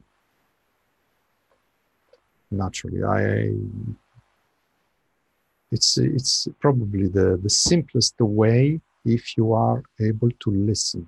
You should listen to what you are doing, to the effects of your actions. That is karma within. Then you can go beyond, then you can run. So I thought, yeah. Sorry, go ahead. It is the simplest way, because if one had to explain composition and electronic instruments, and we could spend years, and that is only variables. That has to do with, yes, you can build a ship and you can go anywhere just using sound. I explained this. Okay, I tell you that in 3 seconds, I can move someone with a melody somewhere else. So what you can do it. Just learn how to. That is a direct action upon your soul, upon your mood. Even animals, birds, animals listen to this kind of music or answer. It's wonderful. They are in touch with this natural way. Propagation of sound and intention is within the sounds that you are you're not just blowing air, you are sharing something. Yes, indeed. And whether it's a bird or a whale, they actually have similar sounds to a flute. And if you were to speed up the slow song of a whale or slow down the chirping of a bird, you'll find that the sounds are very similar. That's part of an experiment that we're doing in the private teaching of the music and art for the Keshe Foundation class and the student classes, and it's a lot of fun actually. So yes, yes, someone is writing about pyramids and temples. I expressed this concept. Resonance is fundamental, and so within the architecture and the structure of temples, you have particular spots where the vibration shall be concentrating, and so allowing you to feel, to sense the sound, the voice, human voice, normally was a human voice, affecting your spiritual body, your soul directly. And so this is the way, but a pyramid is not really the best environment to express this idea, because pyramid comes from a word in Bharat. It's 9,500 years ago, and this root is piramita, which means dead man. So when we use in Egyptian language pyramids, pyramid, that is meaning the dead man. Okay, so it's not the best place where to express a concept like this one, which is a living frequency that is producing. So maybe it was it may have been misinterpreted, because for example, the Egyptian Book of the Dead is actually the book of the living in a way, and it's also a story of going into the afterlife and all of that. Exactly. And if so pyramid is it's actually more, maybe it's more like, I was thinking the description of the pyramid, instead of death, you could look at it as void. And it's the place where you can experience the void in a way, because think of what could be the quietest place on the planet you can imagine, where you're away from all the animals, all the humans, all of the distractions, all of the things of life, the noises and things, the wind and everything else, in the center of this huge pyramid full of stone. And it must be literally the quietest place on planet Earth, I would think. And if you want to totally focus, that would be the place to go. Yes, that is in fact one of the places. But if you want to find a dampening kind of place where you have total silence, it is within a cave, and there you have soil that is absorbing everything. A pyramid, because it is made in stones and usually very polished ones, it shall send back your noises, your sounds. So the sound of the breath, the sound of the breath, yeah. Yeah, that's one so thing you notice when you start to really notice your breath and start to work with the breath, is that the breath has a sound. Just the sound of breathing in and out is actually very loud if you tune into that whole world of sound to an extreme amount. I've noticed that at certain times, like for example, I was quite sick one time, and the sound of the clock, the ticking of a clock in another room sounded really loud to me. It was like tick tock, tick tock, and the space in between each tick of the clock was like tick tock. You know, it's kind of like that. That would be 1 second, and it was all expanded out. It's very hard to take, and I expect our experience of eternity will be something like that. We have to learn to tolerate those kind of expanded spaces where all of a sudden it opens up, and we're left with our own self more than anything else. And sometimes that's it's difficult to be only with ourselves and total silence. It's a total confronting kind of situation. Yes, and then if you meditate, you can listen to your heart, to the blood pumping in your veins, your tummy making an awful lot of noises, digesting, and your bones creaking like this, and I remember that I jumped in a very freezing cold winter stream, and so I said, "Oh, finally, on the water, there is silence." And then I heard the mountain.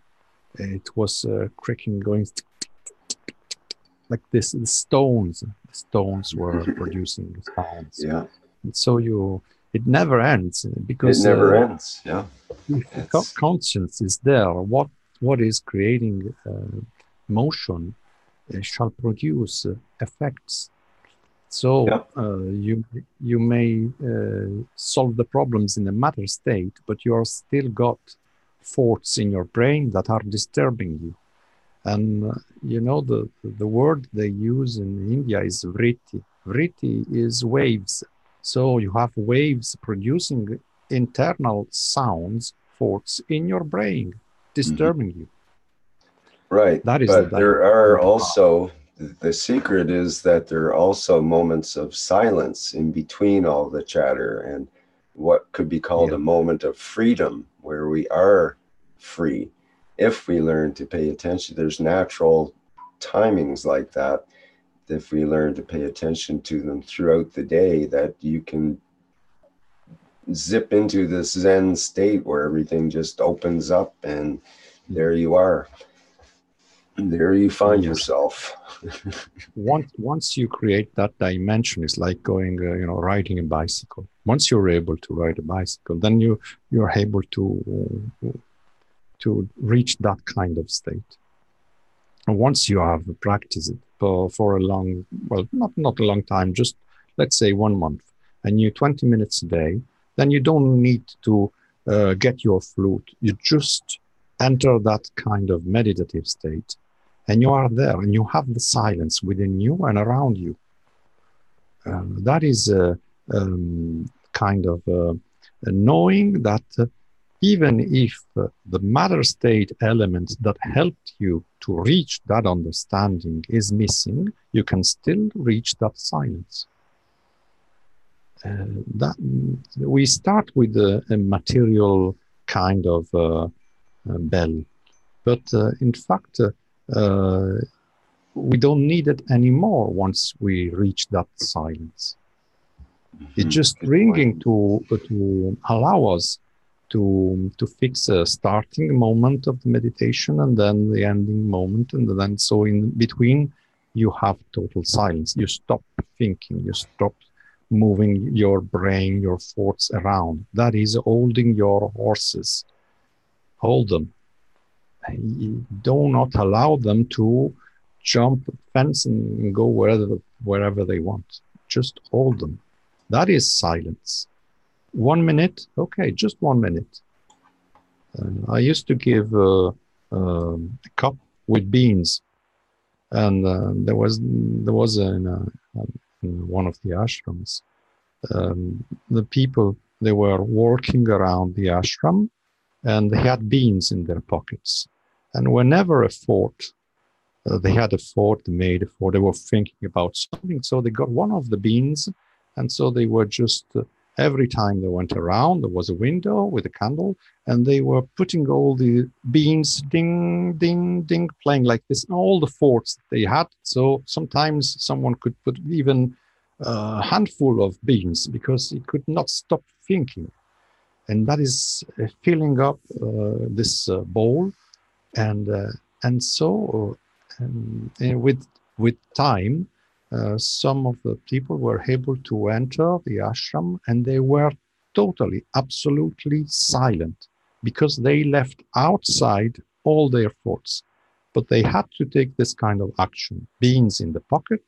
And so every time a thought comes into your thoughts, you say, okay, sit down, calm down, let's just relax a little. And after the last one, I think that the last guy that came into the ashram, it took him something like 4 or 5 hours.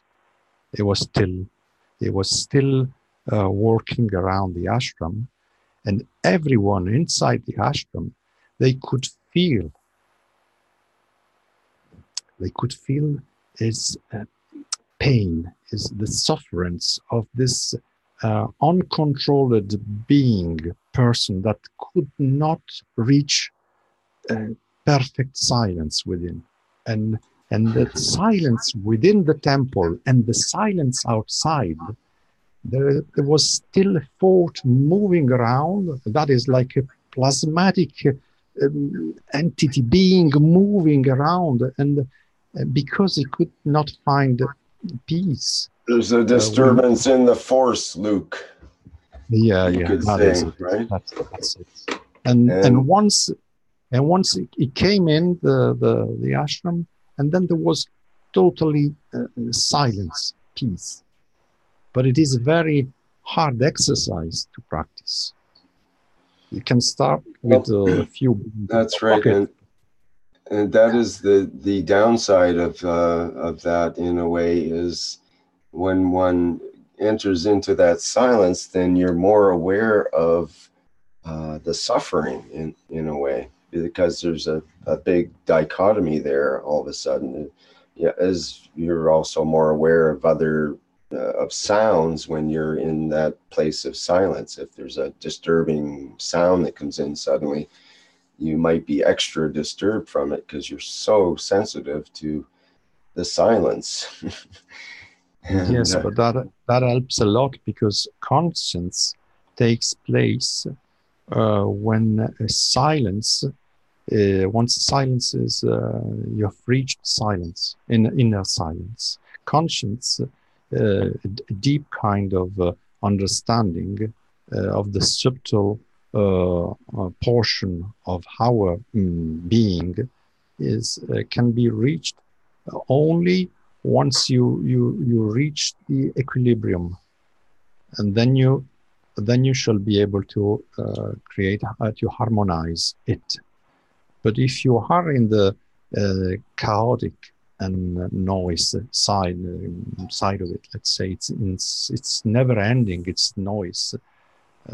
We read that the gods were disturbed by men, because men never stop making an awful lot of noise and disturbing. It's like, so I cannot sleep. And Yeah, right. see, this is our attitude. Normally, we are into this chaotic mode, and if you move in towards the subtle side of it, then you shall find out that you have to change attitude a little, because it's something that to deal with a being that is vibrating at a different octave. Either you rise your conscience to his level, so this means that you are able to accelerate, but still you are able to control your vehicle, your body, subtle body, or you have to slow down.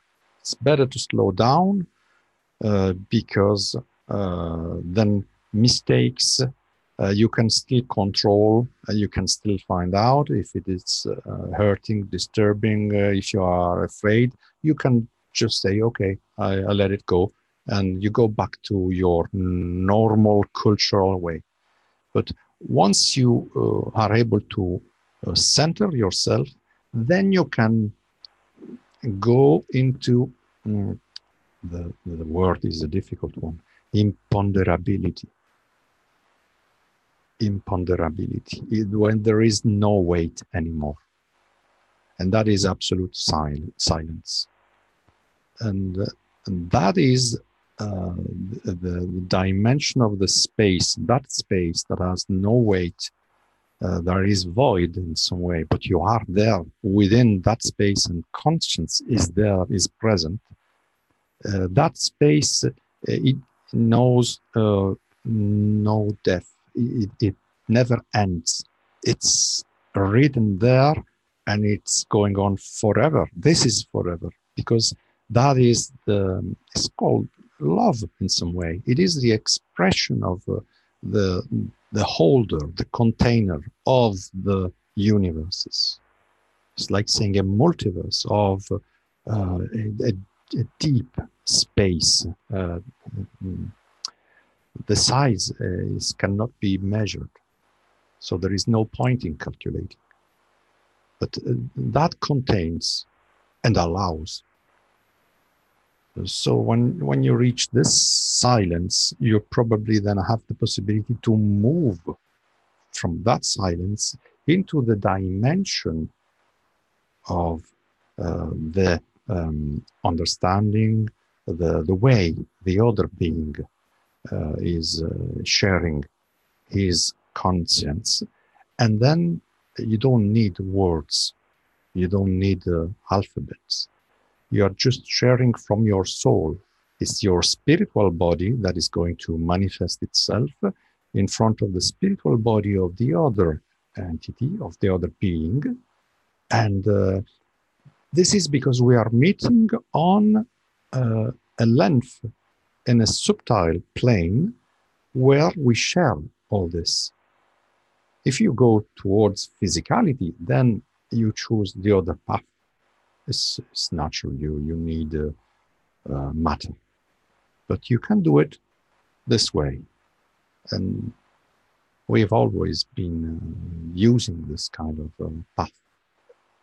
Call it meditation, prayer, by reaching ecstasy in some ways, by the Dionysiac kind of cult. You remember that in the past there were these kind of not gurus. On the other side, they are shamans, and what they used alchemy. They used alchemy to allow this kind of opening of the door in some way. The problem with alchemical stuff is that you are not in control of your body, of your thoughts, of your silence. And so if someone just, you pushes you down the waterfall, that is not the best way to do it, to learn how to swim. You could die. Just, it's, so the problem, we have two sides of it. One is a noisy one, and the other one is a silent one. Imponderability is exactly in the middle. That is the void. That is the silent bit of it in the middle. And then you can slow down and then reach and move towards, and so you participate. When you move towards chaotic planes, or you are using alchemy, which is substances, they shall produce some effects. Sometimes they are not very good. Sometimes they are disturbing. Sometimes you could find yourself somewhere you don't like at all to be there and see monsters, dragons, whatever. And so you're going to run back to our material level and forget it. All your life, you're going to forget and to avoid it.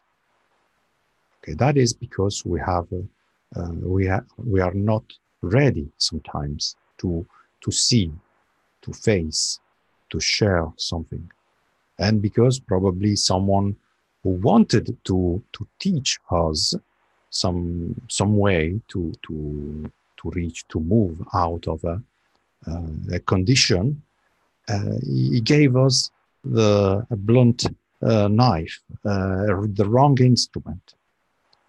And that's why meditation, it is within insight, within conscience. It's placed within the understanding, your understanding.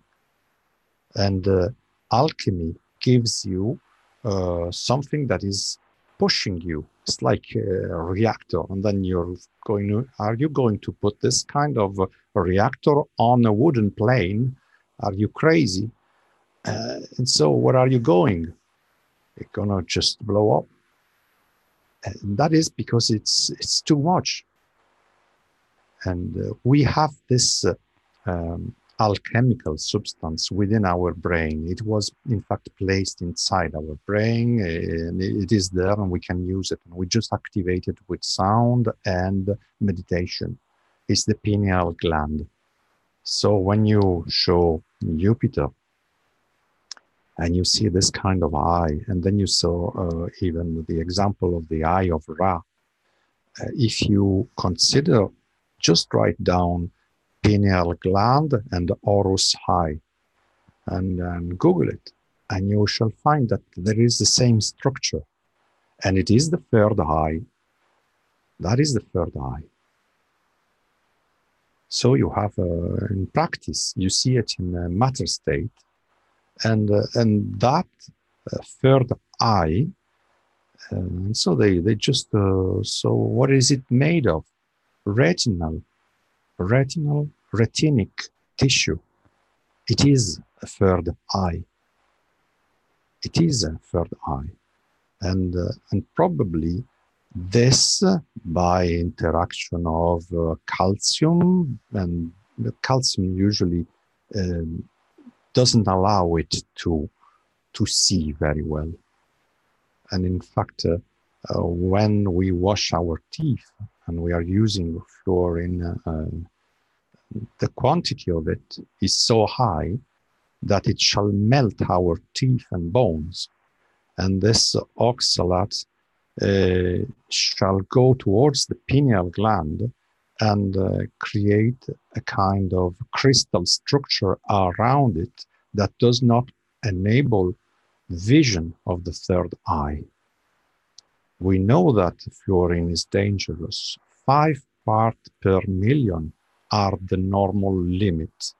But within your toothpaste, you have 1,446 parts per million.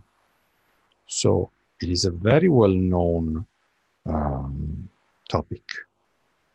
1850. They already knew and discovered everything, but practiced this kind of blinding the third eye, not allowing the inner vision to take place. And so we depend on external vision. And that is the loss of equilibrium. Because once you reach silence, or even in a dark environment, then you meditate, just one candle, that's all. Then you shall see, It's like when you dream, you close your eyes, you see. If your conscience is there, you see, you go and you see. It's right in front of you. And how is it possible? Well, it is happening all the time. You get your notebooks, you write down your dream, and after 3 years, you find out that everything it's happening, let's say, later on, has already happened in your vision 3 years before the event. And so you could go to see your psychologist and to say, and to ask him, or even a psychiatrist. But you have proof. And it is a written proof, and it is something that has been happening within your experience. And so it is existent. It's probably the only existent event that you may consider as given proof. So that is a sound that you were able to listen to. It comes like images, vision, and then it's there. You just received it. Cloud audience. Oh, it's very difficult names. Normally, it's so complex that we cannot even pronounce them because they don't want us to reach. Most of the time, it's like this. It was God, but then it is man. They do not want to allow someone to sit in a state of imponderability and feel so well, so glad, so happy that it doesn't need to consume something, to burn something from the external world, to transmutate it, to transform. So it is to burn something for his own pleasure, to eat. You don't need to eat anymore in that state because you have reached equilibrium. It's a very hard job from a physical point of view, but we can do it. We can do it. You may not lose weight. You may gain weight even.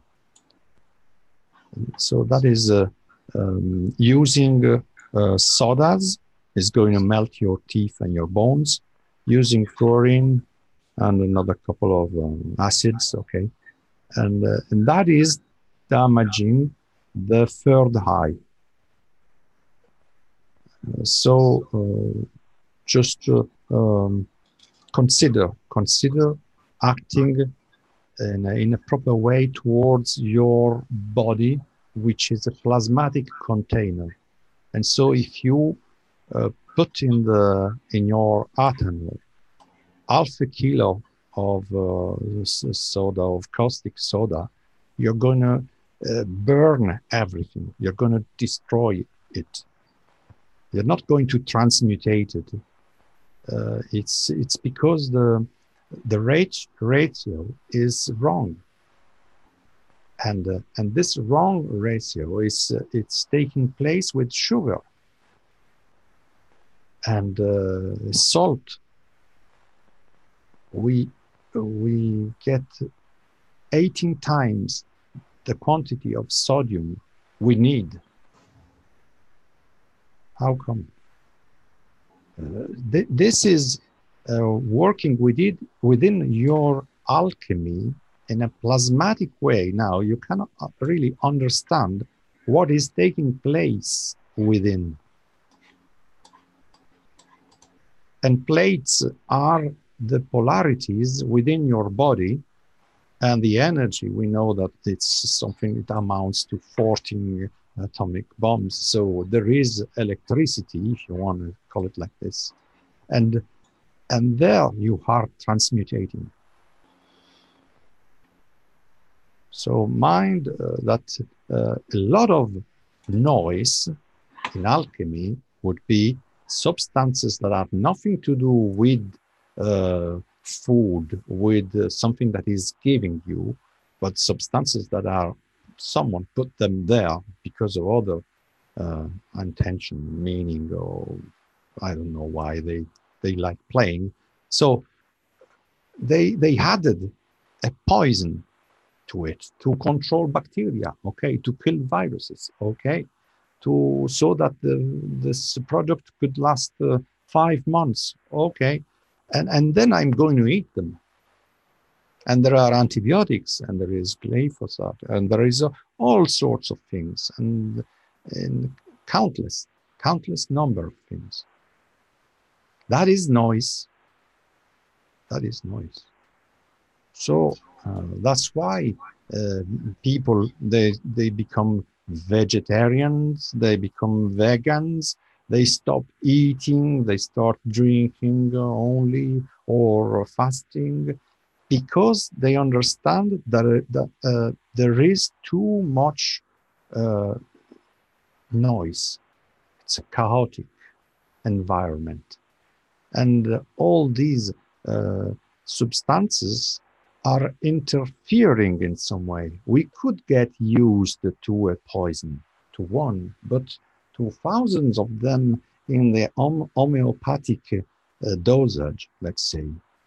That is quite, it's not something that is going to happen like this. It's not as easy as this, because it's like using water and sand to scrape off a wall, a painting.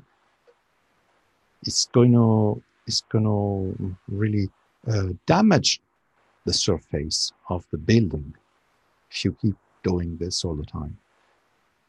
And so it's a sandstone, like it's just scraping it. It's not the best way. So whenever you reach kind of understanding, let's say from a musical point of view, it's sound, but then you transfer this knowledge to the alchemical side of it, and then you transfer this knowledge to the spiritual side of it. It is the same teaching. It's taking place. But we usually think that these three different dimensions are separated, are not in contact with each other. But this is because of our attitude, discontinuity. That is our problem, discontinuity.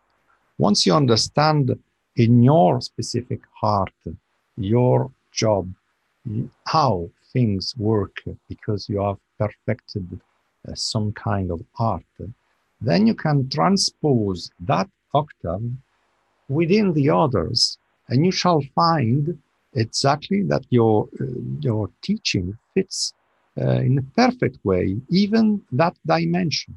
You just have to change the name or ratios, but the concepts, the actions, the behavior is still there. So this is a unitary vision, unitary. It's integration of knowledge. And so that is a gift to put together, to understand the totality, not reality, totality. We still say totality, thought, following the teachings of this.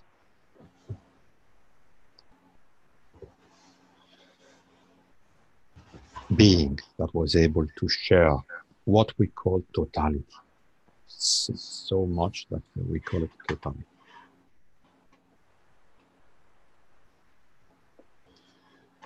Well, it is okay.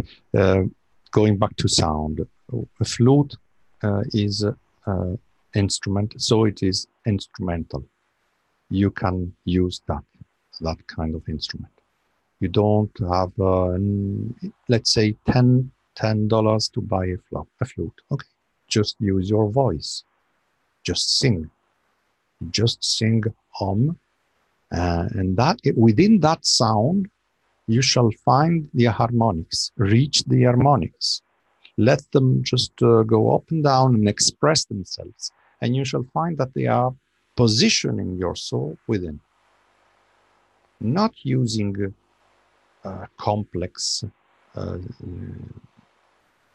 ideas, words, figures, using your imagination, not entering these kind of substances in the transmutation. Just one is O, open, M is closed. In between, you have constants. Breath is taking place to allow you to reach from open to close. So the two polarities. And the expression of this sound shall position yourself, your soul, within. It's just going.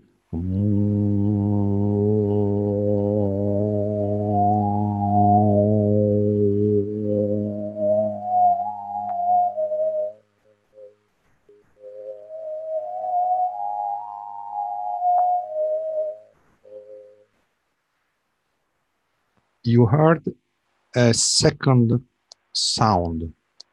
There was not only within this sound. There was a melody. That is the ringing.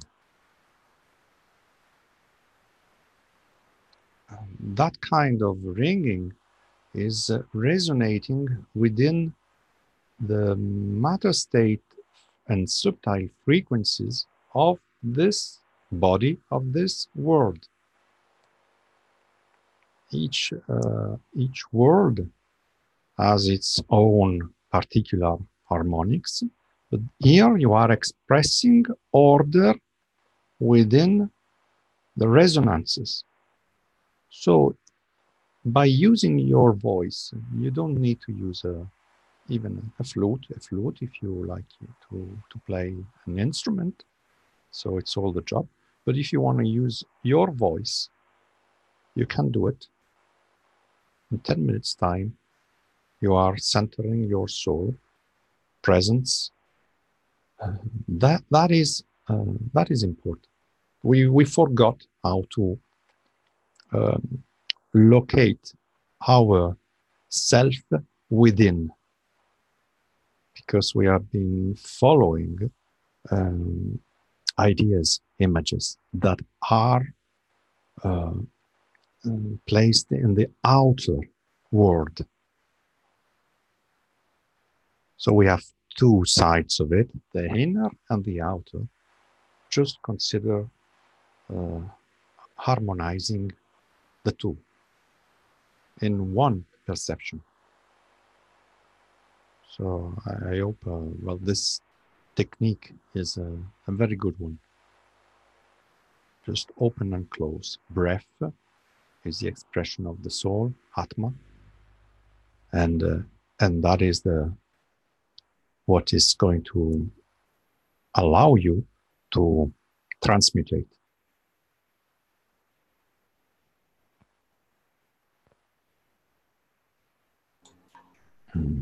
Okay, that's it.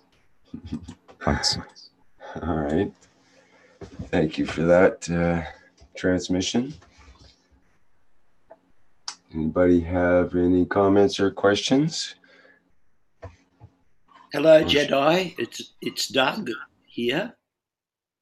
Hello,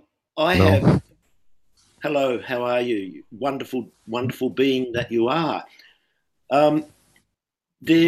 having studied ancient Vedic scriptures in my past, there's a series called the Srimad Bhagavatam, in which there's a description of a gentleman being of the name Narada Muni, and he's renowned throughout all the universes and all of creation as a being that plays a musical instrument called a veena, and he creates beautiful sound, beautiful music on this veena, and with that he creates a roadway or a way of moving, and he travels instantly and constantly about the universes. And when he chooses, when he feels a need, he stops, manifests himself. Always the people in that location hear first the music of his veena, and then they know, oh, Narada Muni's coming. And he comes flying as if walking in space, without a spaceship, without anything. He's just a person. And he comes and delivers wisdom. And when that's done, he plays his veena and travels off again.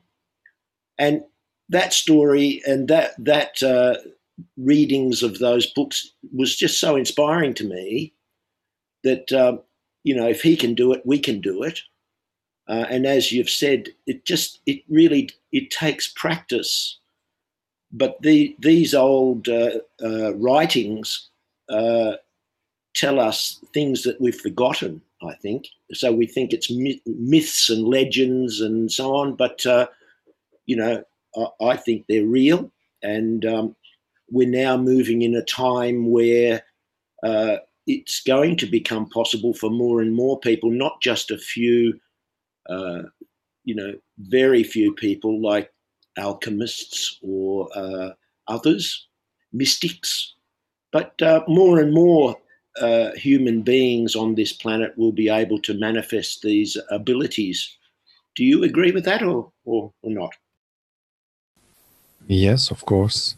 It's we see many gods playing instruments, and so it is even pan flute,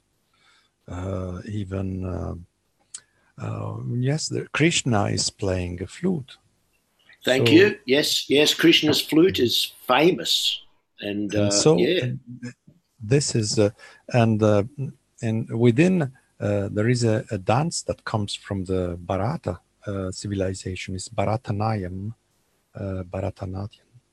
It is a kind of dance, and then they were the dances were the bells around the wrist and ankles, and even there you find this kind of mood or a transposition of the sound within a dance, and in a rhythmic and with positions and mudras, because it is all one art. So although the god may appear playing that instrument, and a veena or a sitar will create harmonics, because these instruments have some, it's like a guitar with 3 strings on the lower part of the instrument that are freely vibrating, but they are already tuned to the sound of the scale. And so when you play it, you have this sitar sound that is a never-ending resonant space built up with plenty, 20, 30, you could go upwards towards 64 notes in what is called a monochord, and you have the chorus effect. And you have 64 times the same note playing all the time and creating this space. And it is a wonderful feeling. It is not music, but in a musical understanding it is only one note, but in fact it is originating a spectrum of harmonics by interacting 64 times with the same note and adding. And so all these instruments are well known. The lira in Greece or in Egypt, there was one in Baghdad with 7 strings and another one, only 3 of them. So in a theater, they used to play only 3 notes. It's like the 3 bells that I played. And everyone could hear the sound of only one tiny little string because of the shape of the amphitheater. And that is considering that the voice of the actor had to reach everyone. And so that was a way to consider things. And we do it in the opposite way now. We consume a lot of energy, magnets, we use microphones, loudspeakers, and so it is chaotic. And the dimension of theater, of a concert in the past, of chamber music, or it was a dimension that was, let's say, limited to a totally complete space where the field was, in fact, within a silence, within a total silence. And that total silence is the respect you have when you enter a temple. You're not shouting, you're not eating, you're not jumping. You are respecting the resonance of the temple. Now, well, this is, of course, the image of this god playing the vinya. It's a perfect one to express the idea that if he comes from Akash and he manifests himself within sound and shares all this love, harmony with everyone. And so it's just telling you, sound is our understanding of the harmony within manifestation. And this is what we practice, and that's why we sing. The only problem is singing the wrong words or the wrong kind of concept. So adding to pure sound, let's say the yam and the natural normal frequencies, adding to this a meaning that is going to, let's say, divert the original harmonical teaching.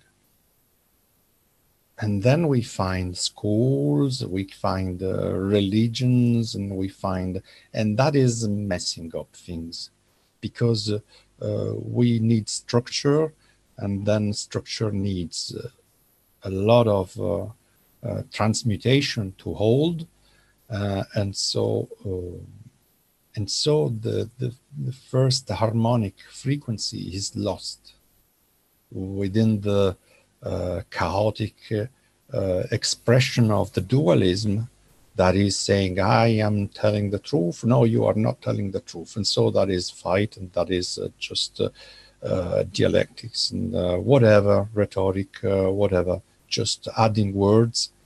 But it's no one is reaching a peaceful silence. It was like Ananda that was waiting for this guru to come, and then this other teacher from the other side of India, he comes, and so Ananda is serving the tea, and he's waiting for the 2 masters to share all their knowledge, and these 2 masters drink their tea, and they are silent all the time, and the only one that made noise was Ananda, because he had thousands of thoughts and he was expecting something. Otherwise, the 2 teachers, they were silent. They had nothing to say. They were only expression of a presence, manifestation, understanding, and enjoying a cup of tea. So we can use instruments. Everything is instrumental. One chooses a frisbee, another one chooses windsurf, another one likes to jump off the mountain and free climbing or whatever. Every instrument allows you to reach every one of them.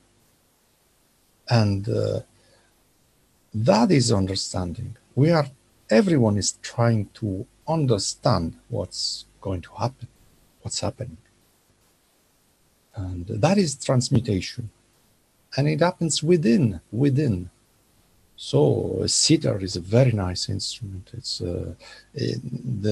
even we could even say that it was built in such a way as to reproduce the sound of the vibration you find within hum.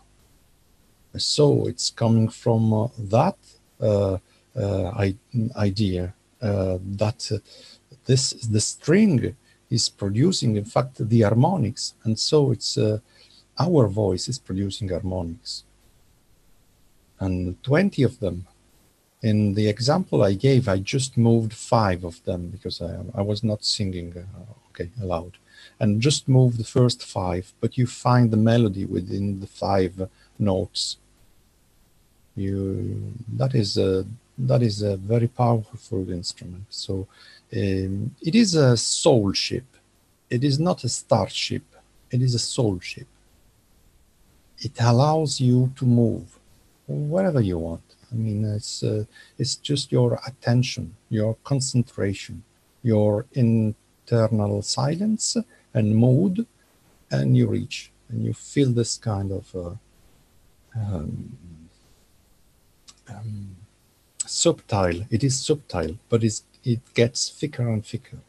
It is subtle because we cannot touch it, and so we think it's there is nothing maybe, and then one day we feel it. So there is something, and then one day we investigate. We try to find out, and it becomes thicker and thicker. That is the sufferance you have once consciousness reaches the understanding, and then you feel pity, or you feel you need a lot of compassion, which is a higher grade of, let's say, expression of love, compassion. To sustain, to hold the feeling, all the sounds, produce all the noise, produced by beings themselves, because it doesn't stop. Your body does not stop anymore to your skin. It goes far beyond it, to the other side of the universe. So we might use this vinya, we might use a flute, or whatever, any instrument. And not only instruments that produce sounds, even instruments that are actions. It is instrumental. We have an instrument in our throat, the voice box, which is strings in there. And if you listen, you probably have, and others may have, throat singing by people who live in very remote places on the earth. There's Mongol people, if you want to put a race on it, or Eskimos. They live in a very, very uncongested sound situation, very, very limited in that way.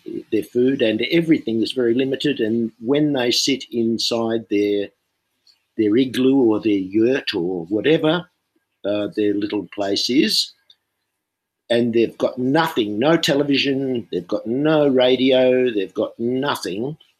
So somebody starts vibrating their voice box at a certain harmonic pitch or whatever, and then they learn, as you probably know, to change the, from the single droning note, they can create all sorts of harmonies whilst breathing, circular breathing through their nose and never stopping. As there's no gap, they can go for hours and spend many, many happy hours entertaining each other and enlightening even each other in the most, what we in the developed part of the world would think is impossible. How can they live there? They're having fantastic entertainment and sharing, because they all join in and they fill the atmosphere with these beautiful vibrations. They can recreate the sound of rivers, horses trotting, everything, or whatever. And what do you think? I think that's really good. Well, there is something that happened. A quantum physicist, it's Richard Feynman, is well known, of course. And his understanding brought him to look for the Tuva people, because he was trying to understand one of the farthest remote cultures, and that used this kind of harmonics within their singing. And he learned their language, and he asked, he sent plenty of letters to, I think it was to the Russian government, to go to visit them, to find out there.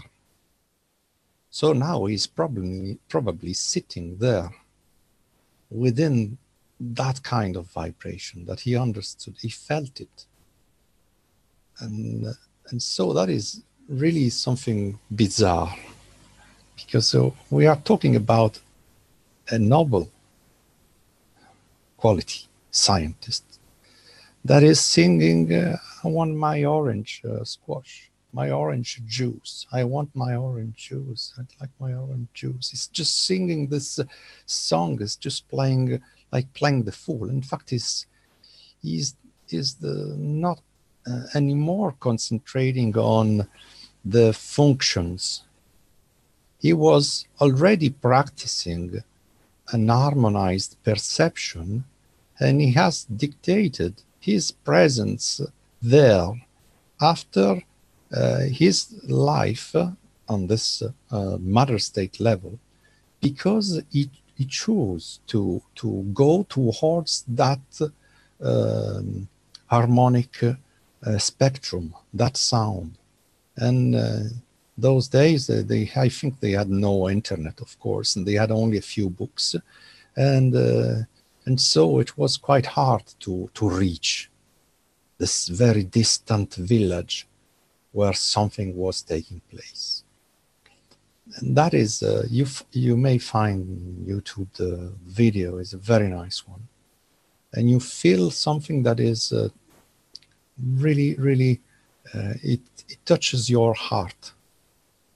This scientist, this soul that is trying to reach, is like with the quantum jump, just moving from one place to another and manifesting itself there.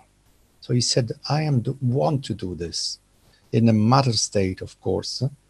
And so the answer was that he was not allowed, so he had to write again and again and again, and then they changed the kind of proposition they made to the government and say, oh, we want to study plants, and it had to do with his soul, and so he felt it, and he was looking for a way to reach that specific spot where these harmonics take place. So he's probably there. If we move with a subtle body there, you shall find him there. It's probably a guru up there. But this is a way to understand that even scientists, although they have to act, speak, play, say things in some way or another because of schools that are behind them. And so there is a way to present the truth that they should follow because they are not allowed to share. That is the problem. And so once they are free and they are not working anymore and they get very old, and now they start saying what they really feel and understand. And so they start sharing. 80 years old, 90 years old, they start sharing something incredible. And that is the beauty, that the truth is going to just appear again, it's just going to surface. And that the mathematical game, the physicality of it, the perfection of systems is there because of interest, and we know why it's forcing things to not to just to, it's like gems, it's like flowers to blossom, because there is a dampening, something dampening the sound. But he was looking for this tuva singing sound. So he was looking for harmonics, perfect harmonics. And it is a very, very, very powerful instrument. Whilst Sufis, they dance, so they express the same concept within the movement of the body, open arms and twisting and just running around in circles, in spirals, anti-clockwise. And that is another expression of this dance, of this sound, which is in infrared, which is only undertones compared to our system, because they are moving their entire body. But if you record the sound waves from the group of dancers, you shall find that accelerating that silent sound, it is an expression of the harmonic one. It's like atoms vibrating at the same time, twisting around in spirals. So we have a different ways to show, to say, but sound is the key that we all own, because we produce this. We live within it. It has no discontinuity. It's continuous. And it never ends. That is a very strange concept. That is, the sound is going 7 times around all the universe. It's never ending. So you could go back to listen to any conversation, and even past and future, because there is no discontinuity, are part of it. So that is a knowledge, that is a memory of the past and a memory of the future at the same time. And so you say, no, that's not possible. That's unbelievable. But it is there. It is the explanation, this teaching. The elders, they gave us this teaching. It's never ending. It's just circulating. And if you are able to reach that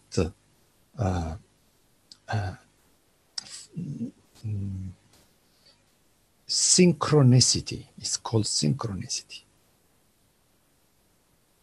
You synchronize your soul with that particular portion of, let's call it portion of time, space. Your intent is motion. You manifest yourself, And there is no more upwards and downwards, left or right, because the field is has been united within conscience. So manifestation takes place within the vibration that is synchronized with the beings that live within that octave. So we shall meet plenty of beings just by moving a little our octaves. We get a microscope and we discover bacteria. We get a bigger microscope and then we discover viruses. And then we go into atoms, and who told you that they are not living entities?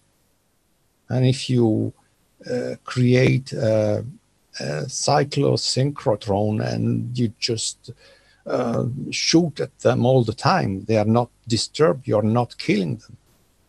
Who told you? You're just not respecting nature by thinking that a stone is not alive. A crystal is a living seed.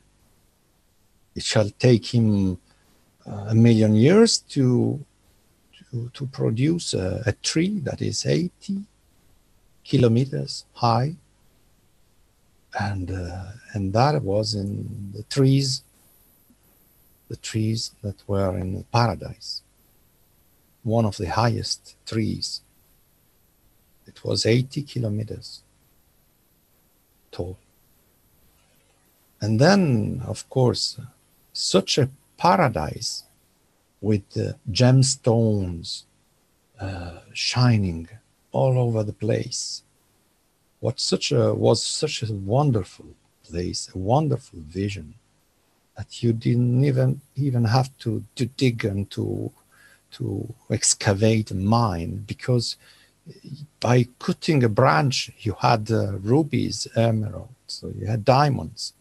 That is a perception of a distant paradise that we lost because someone started cutting off trees. So they did not understand, of course. And whilst we go into the smallest dimensions, we find more. And if you widen up our vision, we find more. So it's only placing yourself within the octaves of this never-ending torsion kind of field, because it's moving. That is motion. This torsion is life within. So we use instruments that are able to ultrasonic, they crack a crystal. If you use ultrasonic in a proper way, you can produce crystals or even metals, organize quasi-crystals, time quasi-crystals, create matter if you need matter, or change subtle fields if you want to change them. It's like changing the mood of the attitude or the level of conscience of a president. Doesn't matter. But the best thing is just to allow this soul to reach it by itself. So give all the ingredients, probably it's going to use them. Do not force change where you have no conscience there. There is not the level of understanding required to use that instrument. But allow that soul to pick up whatever it needs, it requires to solve within, and then it shall solve outside at the same time. It's by practicing and understanding what's happening inside, and then you are able to to follow the right path, because the positioning of the nodes, the positioning of the atoms, the positioning of the matter state has to do with the vibration that you find within that configuration. That vibration is sound. That sound is giving shape. It is plasmatic. That plasmatic field is within Akashic, so within the fifth element. Very, very nice. That is what we see all the time. Understand that if you look at this kind of whirlpools created, whenever you trace a line, a straight line, so we are using a rectilinear, linear motion. Whenever you use a linear motion, you shall see curvilinear created. And this happens all the time. So what does this teach? That it is bending, it's curving, it's moving around. There are two there moving in opposite directions. And you see the holes generated. And all this is not producing a straight line. We are not playing snooker, billiard. It's not our kind of understanding yet. Because over unity is to be found, you shall find it, within this circulating energy and flow. That is sound, the nature of sound, the nature of light. And just by caressing water, you see that it gives you this teaching. This is the answer. There is plenty more. You just move your hands sideways, a straight line, and there are no straight lines produced, but millions of curved actions taking place and condensating. Either there, you could call it a shadow or black hole, but it is condensations of energy. And there is much more energy in all the synergy of the changes you see on the surface of the water than in your finger, in your action. It's much more. So that is sound, soul, sound. It gives birth to, and it's so powerful that it doesn't lose anything. It gives more and more in any action.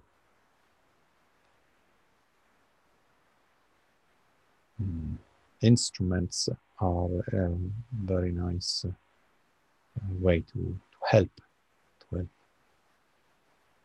to connect our soul to the external world, let's say, an internal perception, non-duality.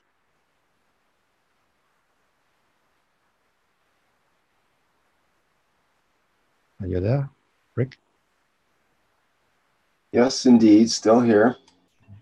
Yeah, maybe you are. You wanted to explain. The video is without. Well, I thought you were explaining quite well all along there, so in a universal way.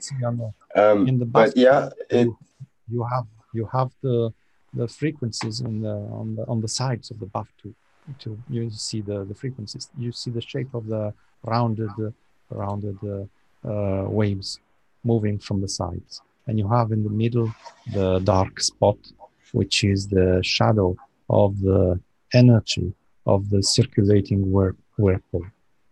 Yeah, it is quite amazing what the whirlpool does to light, if you think about it, because yes, black is an absence of reflection of light. It's actually absorbing the light in that vortex.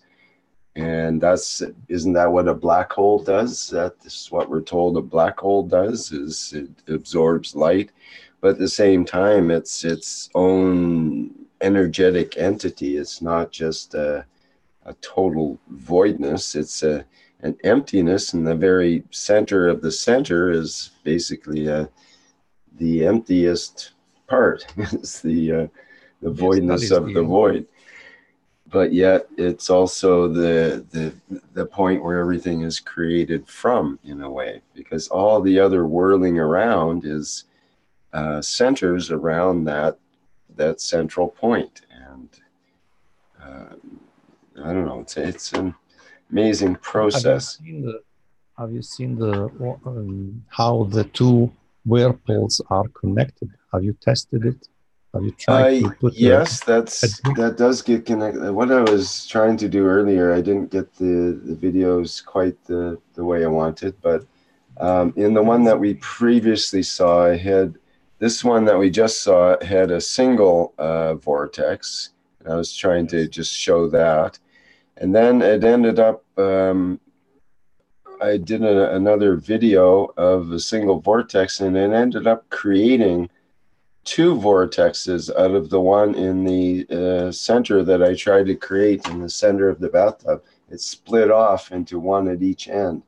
And I don't have that one downloaded yet. I have to get that later. But I did.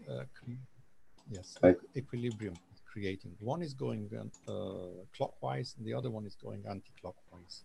But they are connected to each other because there is a tunnel, let's say, that unites the left one to the right one, and it is creating this tunnel is like a ring placed inside the water, and also the ring is the invisible part because it's on the hair side, let's say, so it's the other element, so we don't see it. But if you put a drop of ink, blue ink and red ink on the two sides, you shall see that the two vortices, one is entering the other, and the tunnel that is uniting them, in fact, is connecting them, and they are one phenomenon. Well, yes, that's right. And what I discovered was that if you make two vortices or two vortexes, two tornadoes in the water, if they're both in the same direction, say both clockwise or both anti-clockwise, they tend to cancel each other out quite quickly. They don't tend to keep each other's shape. But if you make one in one direction and one in the other direction, one clockwise, one anti-clockwise, they seem to maintain each other's presence, you could say. And that's what's in this video here. Perhaps I can play it through with my audio. It might explain it better. And we'll just have a look at it again here. It's very much similar to the videos that you were produced as well that we showed earlier, Jedi. Okay, here we go. GANs pictures on. There, pardon me? There are even photographs of GANs, CO2 GANs in water that I have moved about to create all these photographs. Right. So only tiny photographs. It's the first part of the website there, and you can see all the shapes, and water is transparent, so we cannot see it. But if you follow, I tried to take advantage of the surface action. Well, it's not just surface; it's the way the light interacts with the waves. But you definitely see the waves. The nanoparticles are going to help you to see So I used contrast, just rising up the level. You see exactly what's happening within ganses. That's a good idea too with the dye. I could use two different kinds of dye in this test, and you'd be able to see it quite well, I think. Okay, let me play through the video. It's 2.5 minutes. Okay, this will be an example of the counter rotating.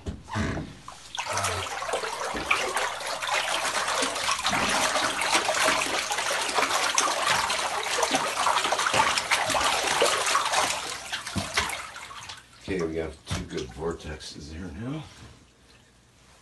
And notice there's almost like field lines that connect on this end, and they're against each other on that end. So as it counter rotates, the fields that are coming in against each other here tend to be repelling. These ones tend to be stretching or attracted to each other, let's say. You see the vortex center here and here. They look like little galaxies.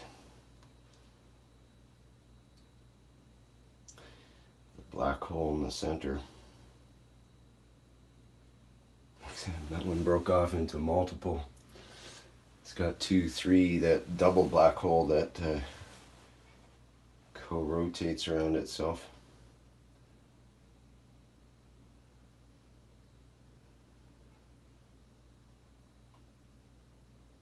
That left-hand one definitely has a lot more eddies than the right-hand one, which is mostly dissipated but still hanging in there.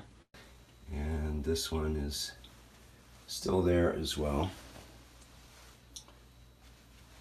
So it seems like these two vortexes that counter rotate, they give each other room.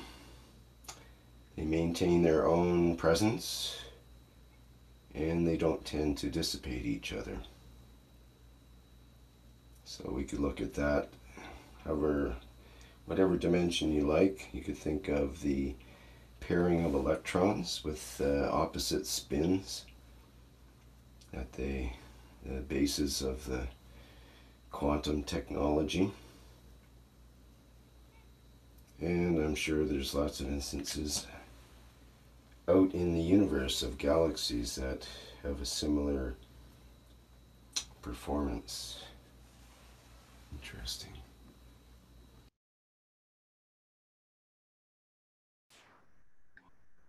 All right, well, that's basically it.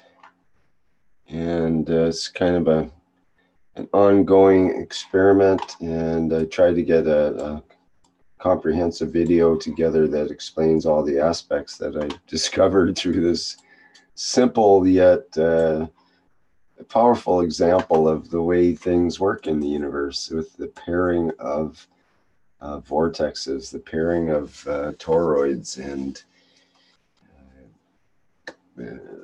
connections and invisible connections between different entities that we don't normally think would associate with each other. They're turning in different directions.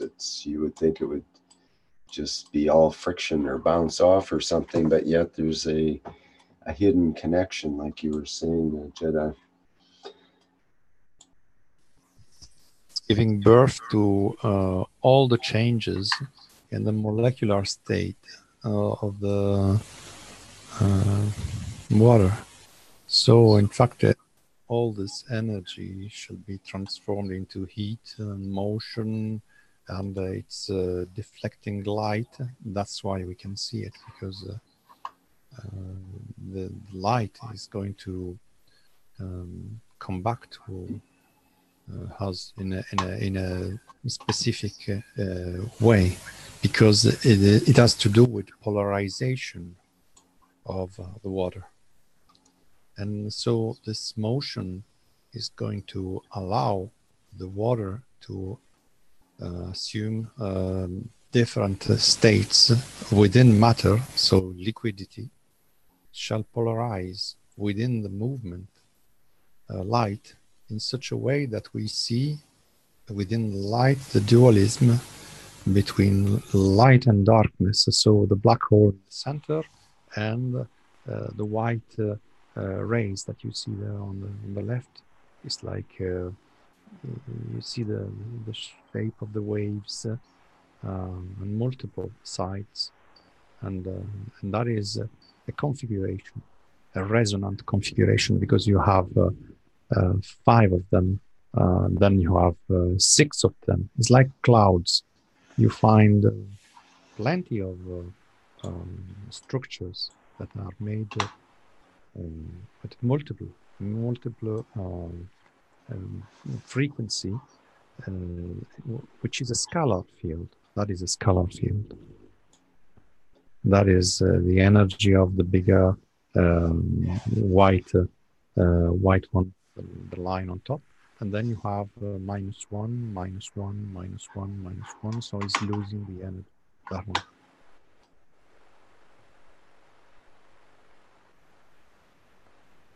See the vortex.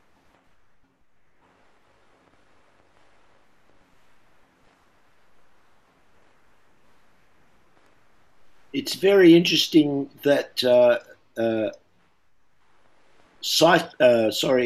hurricanes in the northern hemisphere, those rotating weather systems, they rotate anti-clockwise, and in the southern hemisphere, we call them cyclones, they go clockwise.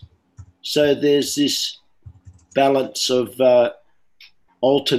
alternate spinning directions, which must be helpful and natural in the Earth's balancing system. It's what they call the Coriolis effect. That's what kick-starts it. It's a gyrate. The rocket equation. A beautiful thing.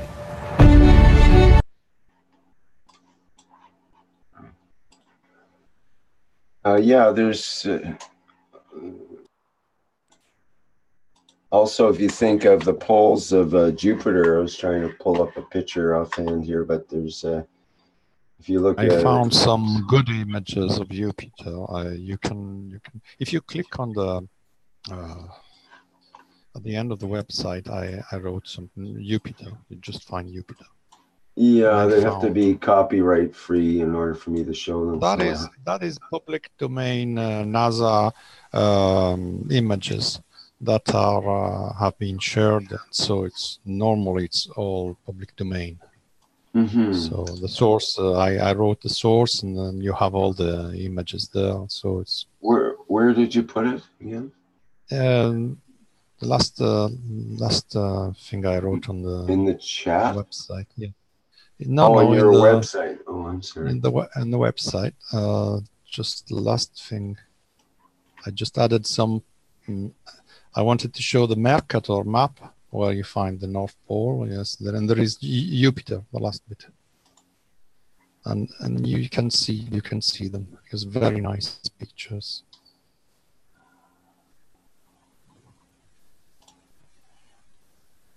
And they even show the South Pole and the North Pole. That is usually not the kind of image they share.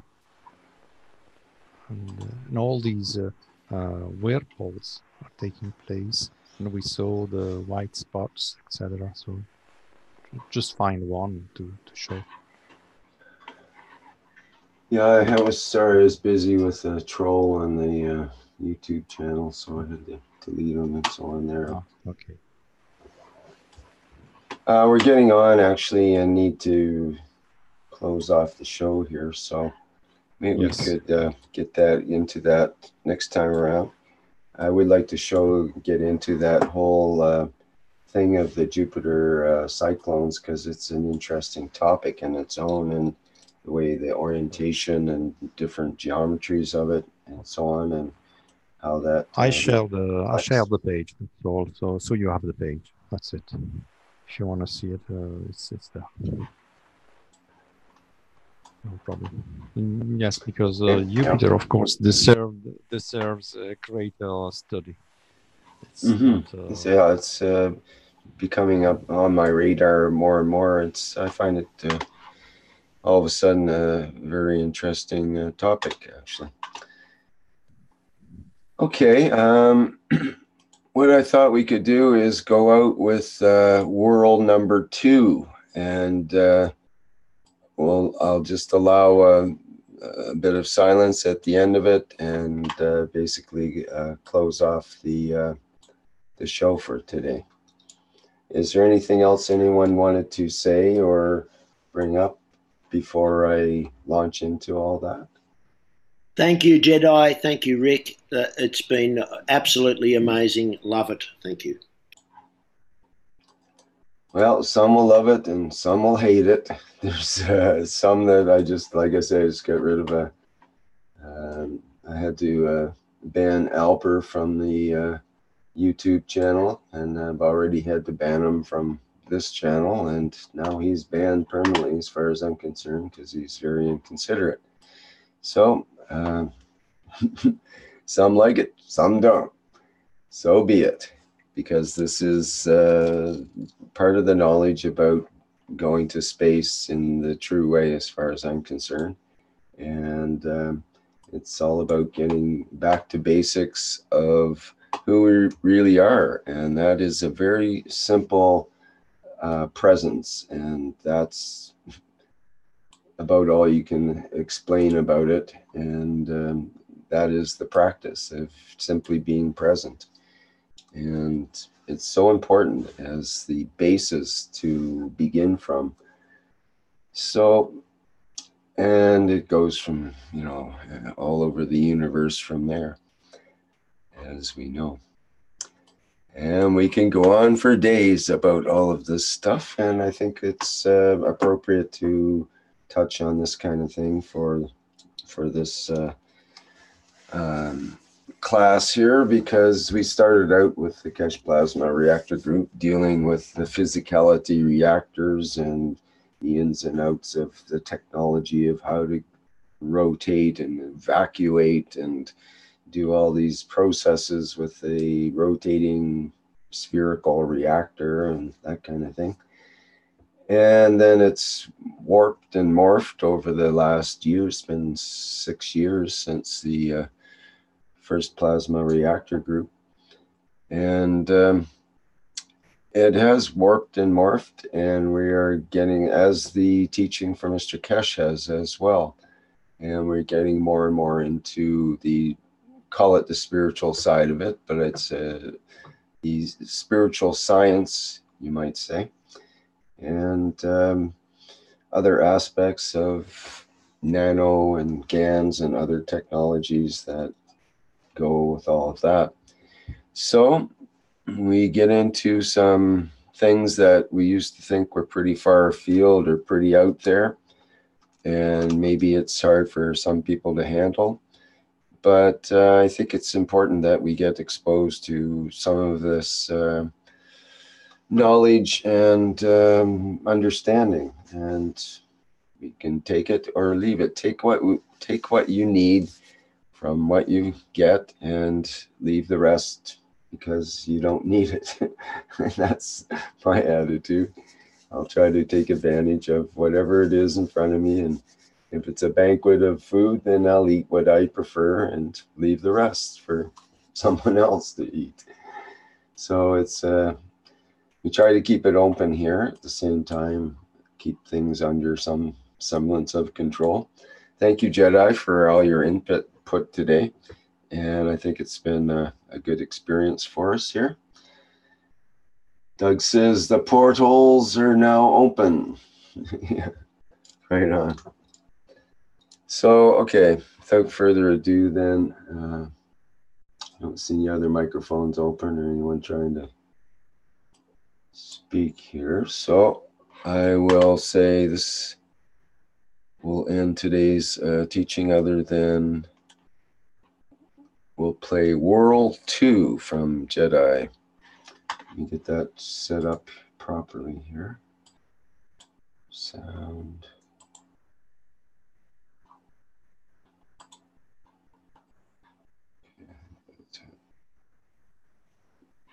Okay, here we go.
This has been the Keshe Plasma Reactor Group for Wednesday, February 20th, 2019. Thank you, everybody, for attending.